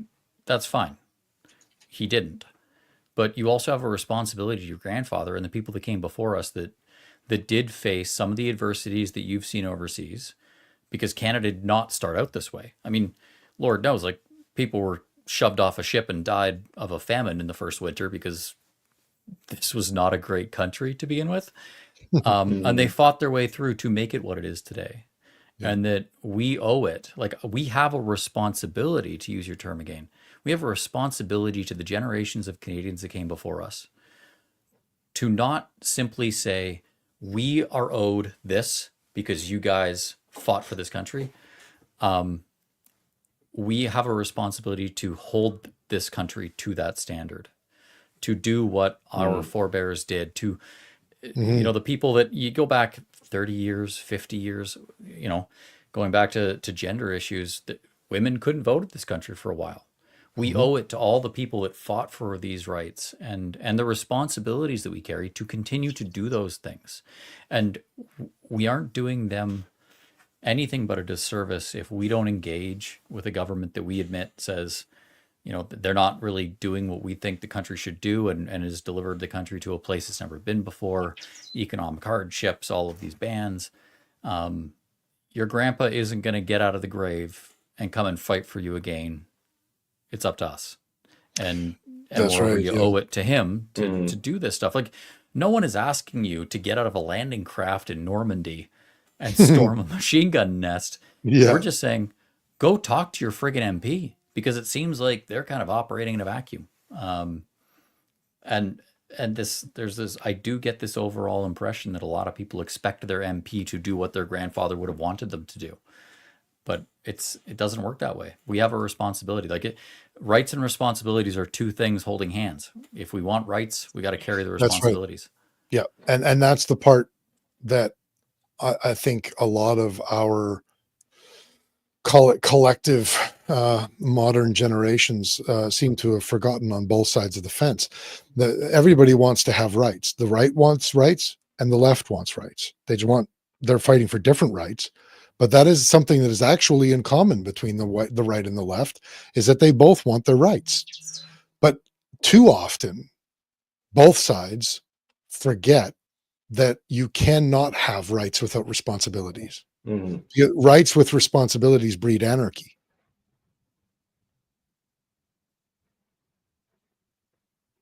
Yeah, it's just juvenile. Hence why I said, grow the fuck up. Because I mean, you get what you earn, and good way to say it. If you want some rights, you want to keep your guns, you want the rights to that stuff in this country, you're gonna have to earn it. There's no other way around it. No one's gonna give it to you. I feel like Mike is pretending to eat popcorn listening to the rest of this conversation. You're a meme right now, Mike. Yeah. I had to go to the can so bad it's not. and we've gone from Trudeau has kidnapped Mike to where is Mike? I'm like, no, I had to go to the can. Everyone goes to the can, contrary to popular belief. You were speaking out. You said fuck Trudeau, and then you disappeared. And that's when we knew the country turned. Yeah, that was the litmus test right there, when Mike had to disappear from the show. Yeah, the lesser mustache had to leave the show. You shouldn't refer to yourself that way, even though I know what you're referring to. Okay. Dan, game recognized game. You have a quality mustache, and I'm just kind of like, there's some patches in there. Like, I'm working on it, but Little protege. It could take some time. I saw actually Facebook did the old like remember this time back in 2017, and it was like the full on handlebar out to the ears, and I was like, man, if I didn't have a 2-year-old that enjoyed grabbing facial hair and ripping on it, I would just throw that sucker back. I respect the mustache. I'm not gonna lie. I thought about shaving it off, but I think my kids might get scared. No, Like, don't. I don't know if I would recognize myself at this point. How old are Especially you? with kids.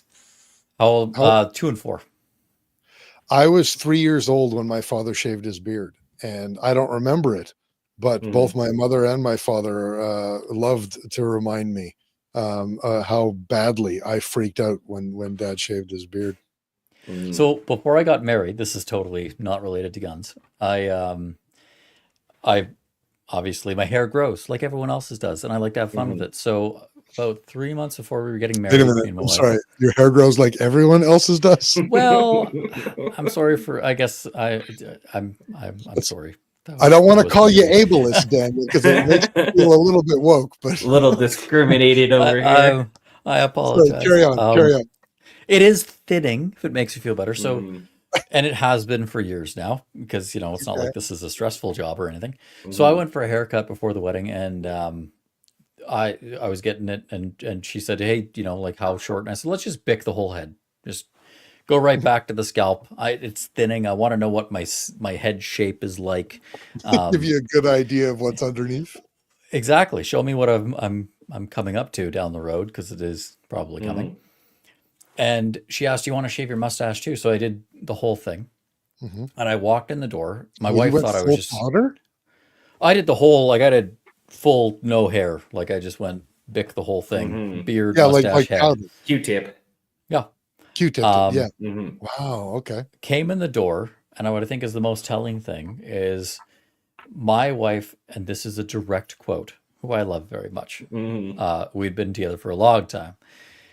She goes, "What's wrong with your face?" And I said, "Pardon?" And she looks at me, and she was dead ass serious. It wasn't a joke. Like she was just stunned. She goes, "What is wrong with your face?" And I was like, I don't know. What do you mean? She goes, "There's too much of it." Again, direct quote. And I was like, "Oh, well, I got my mustache shaved off." And then she realized I had no hair on my head. This is the thing of like, she just saw this. She genuinely couldn't put her finger on it. No, she had no idea. She had no idea, but also too, she didn't notice that I had no hair on my head. Like this was all like she was just your face. There's too much of it, and I was like, "Yeah," and I've also shaved off all of the hair on my head, and she was like, "What?" She literally noticed it after did a double take after I brought up the head. She was, "Well, good thing it's 3 months before the wedding. You can grow it all back," and it wasn't a question. Like it wasn't like so do you want to grow it back for the wedding? It was like, you are going to grow the mustache back before the wedding. We will push it back if we need to. Yes. That's too much face. It And I was was like, well, referred.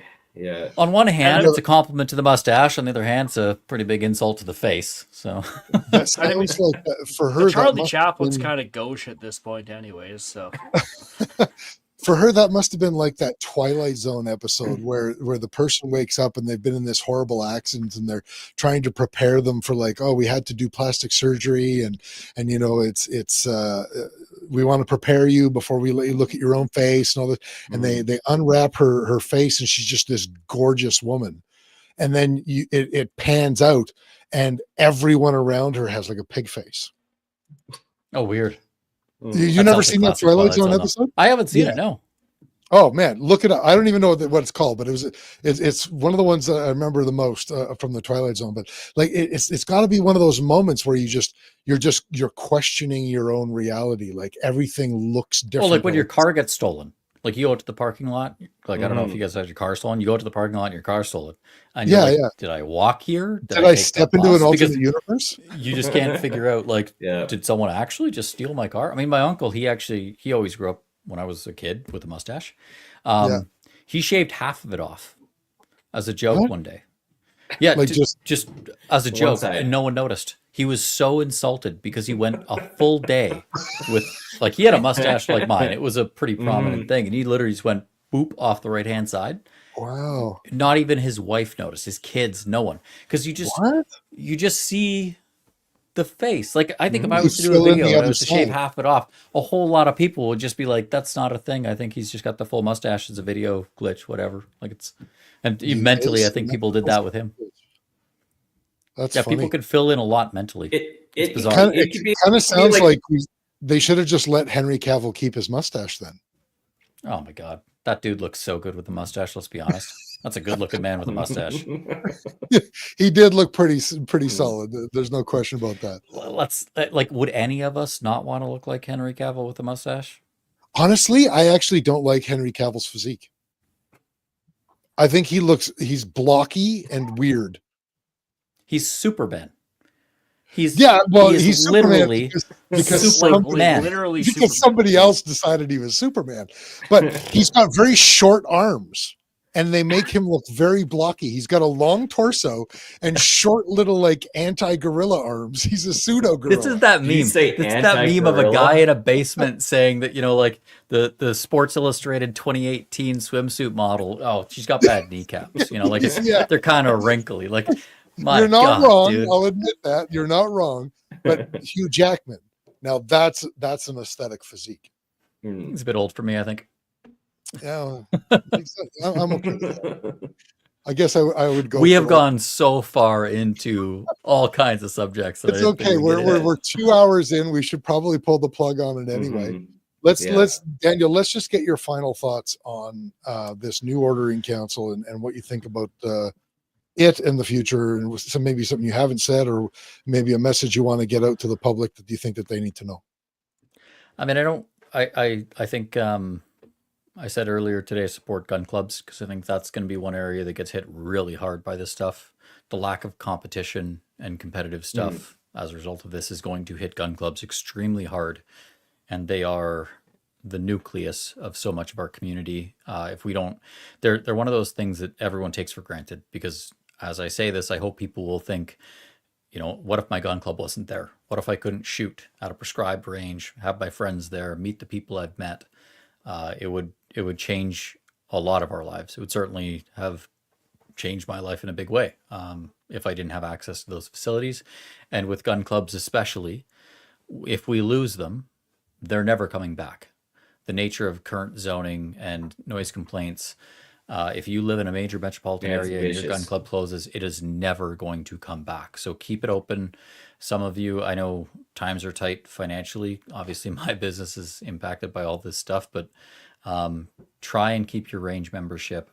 Try and keep going there. Reach out if you want to volunteer, but just keep the membership. Like, let's keep these clubs open because if we lose them, that will be a long-term generational impact. And the second thing is obviously support your gun shops. Stuff is going to get expensive in the short term and probably the long term, to be honest, because just like with gun clubs, a lot of these companies that have been operating and selling these guns that are now banned, they're going to face some hardship.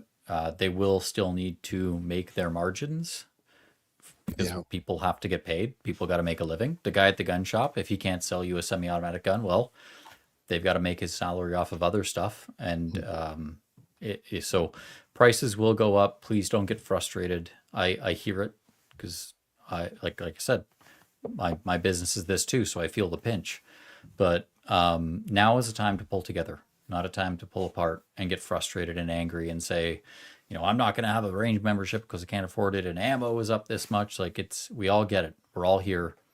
Pull together, support this community, really support the community. Look at where your money is going and say, like, if it's to a local gun shop, chances are that's a family run business. Chances are, the people who work behind the counter. That is the cyclical economy that we all want to see, where you can say, hey, the money that I spend is going to people who support me and my lifestyle and what I want to do. And that is going to go towards extending that because this is temporary, but that is also the future too. Yeah, and I think that's how we keep the ball rolling.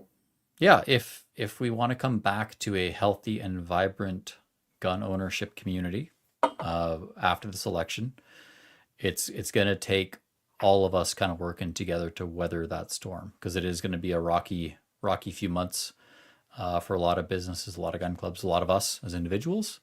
So please be patient and recognize that and recognize that, yeah, it's a time to come together and to work together and support each other, not to let the anger win. Because I know a lot of us are very angry, and a lot of us are probably willing to start. Lord knows I've been there. You want to just lash out. You're frustrated, but you don't build stuff by being destructive. And I think we all want to see something built out of this. And the only way, I think there's an opportunity to do so. I think it's engaging a lot of people in a way that's never been. I think there's a new generation of gun owners that are getting engaged politically, realize the things we've talked about. You have to take ownership. You have to earn it. You've got to go meet with your MP. No one's going to give it to you, but if you're willing to do the work, you can get it. So I think 2025, 2026, it may look very different for all of us in a good way, but only if we seek to build, not seek to lash out and destroy, because there's going to be a lot of hurt feelings. There's a lot of frustration in the next few months, but don't let it get the best of you. I think that's an important message, especially because things are likely to change. They're going to swing, and they're going to swing hard. And personally, I think that it's really important for us on this side of the fence to remember what it felt like being on the wrong side of the fence for a while. Yeah, Because there's legitimately going to be people on the wrong side of the fence, and if we can just perpetuate the cycle, or we can put some effort into, not having a 50-50 split between our country every time there's a vote, every time there's an election for the rest of our lives. I never want to go through this again, professionally. The last 4 years of my job have been the worst 4 years of my life, because it's just been subject to political whims, to That's put it right. bluntly. And I never want to go through it again. I don't want anyone else to. And I think that saying of, a good, whatever it is, the good civilization is built by people who plant trees, the shade of which they will never know. We need to be thinking about the next generation. For those of us, we've gone through this. It sucks. It will be very hard, but let's position ourselves and put effort into ensuring that the next generation of gun owners doesn't have to go through this. Yeah, They it's will something never to know learn political from whims. and to grow from. It's not something to wear as a badge of honor to throw on other people's face. Yes. Well said. Well said, Dan. Why don't we have you on more often? It's been I love every time you're on the show, and it's literally been a year and a half since you were on here. I love being We'll have on the to- show every time, for the record. It's a lot of fun. I do enjoy doing all these podcasts and stuff. I just wish, I will say, having done quite a lot of them in the last 48 hours or so, I do wish it was under better circumstances. You want a bit of a break? I am so some looking better, forward more to it. I think it was casual. I think it was Modern Canadian Shooter or Silvercore, where I was kind of man, imagine when we get to do this with good news. There will be a day where we get to sit down and we get to do a podcast, and we can say the band's over. It's back to that is going to be. It's a reality I've never known, because even during the Harper years, it was kind of the status quo. Whereas now we do need some good news, and that's going to be so cool. Won't it be so awesome to just sit down and be like, dude, I took my M14 to the range today, and it was freaking sweet. I can't wait for that day. Just throwing it, I do not own an M14. As a suggestion, Phil Odell and Daniel Fritter on some historical guns. Oh my God, I love Phil. I've heard that. Would be. They've done that before. I have done you guys that. did that 3 years ago? You and Phil? Something like that. Phil and I are. I won't lie. He and I are good personal friends. I've driven his car. His car is a 2005 Ford GT, not Mustang. I've seen that on the lift. Not, you not actually to had to dox drive it, anyone, you but, bastard. Pardon? He didn't even lower the lift for me. You got to get in it and drive it. He gave me the keys, and I almost shit myself, because I was like, that was a car. So back, I used to work in the automotive sector back then, and that was a car that I've always wanted to drive. It still is probably my top 1 or 2 dream car, alongside Ferrari Testarossas, which # Miami Vice. And yeah, when I first chatted with Phil, he goes, yeah, I've got a Ford GT, and I went like Mustang GT, and he goes, nope. And I went, holy GT40. fuck. And The yeah, GT. it was amazing. It was everything you would have thought. It was better. It was so good. I will Well, always clearly, I be. need to work on my relationship with Phil now. I gotta I will improve that always be relationship. grateful to him for that. Yeah, no doubt. That's cool. Hey, you know what I'm realizing? We did not talk about our sponsors at all tonight. So we apologize to our sponsors for that. And if you'll indulge us really quickly, we're talking about Call Sign 66, Ribstone Gunsmithing, March Scopes Canada, Apex Optics, EM Precision Rifles, Bolt Action Coffee, Odell Engineering, and Sterling Arms International. I know some of you are even in the chat this evening with us, at least for a little while. I'm not sure how many of you still are.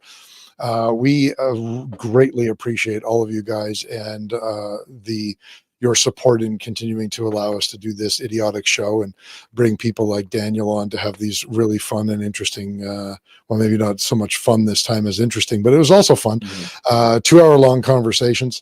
And thank you guys. And thanks to all of our listeners for always tuning in and listening, whether you're catching the audio version of the podcast or the live version, or whether you watch us on the video after we've gone live. We appreciate every single one of you guys. It's a niche thing, being a podcast, a gun podcast in Canada, much like trying to run a magazine that is focused on guns in Canada.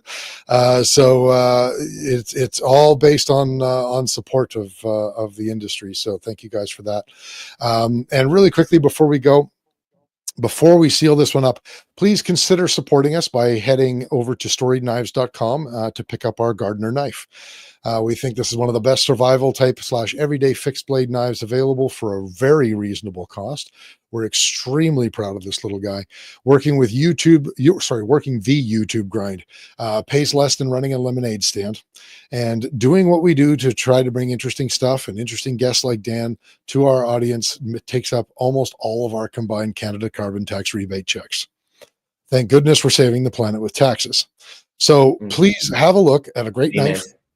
We're confident that it'll be on your side for a lifetime.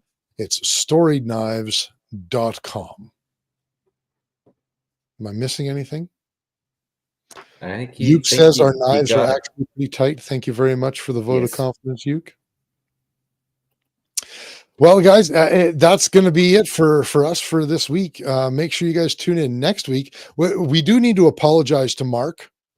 He was our guest who was scheduled for this evening, and he was extremely gracious in allowing us to bump him so that we could have this really poignant and timely conversation with Daniel. And Daniel, also thank you for being available on less than 24 hours notice during what was definitely a very busy time. So I appreciate you coming on and sharing this time with us.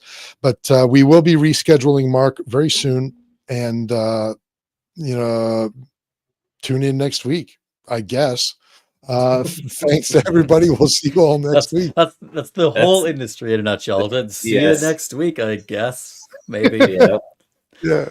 So eat your prayers and say your vitamins, and maybe we'll all be here next week. Yep. Bye-bye. But some of these bullets, as you saw, have an incendiary device on the tip of it, which is a heat-seeking device. What you just said is one of the most insanely idiotic things I have ever heard. Everyone in this room is now dumber for having listened to it. Welcome to your weekly dose of BS, the Ballistically Speaking podcast.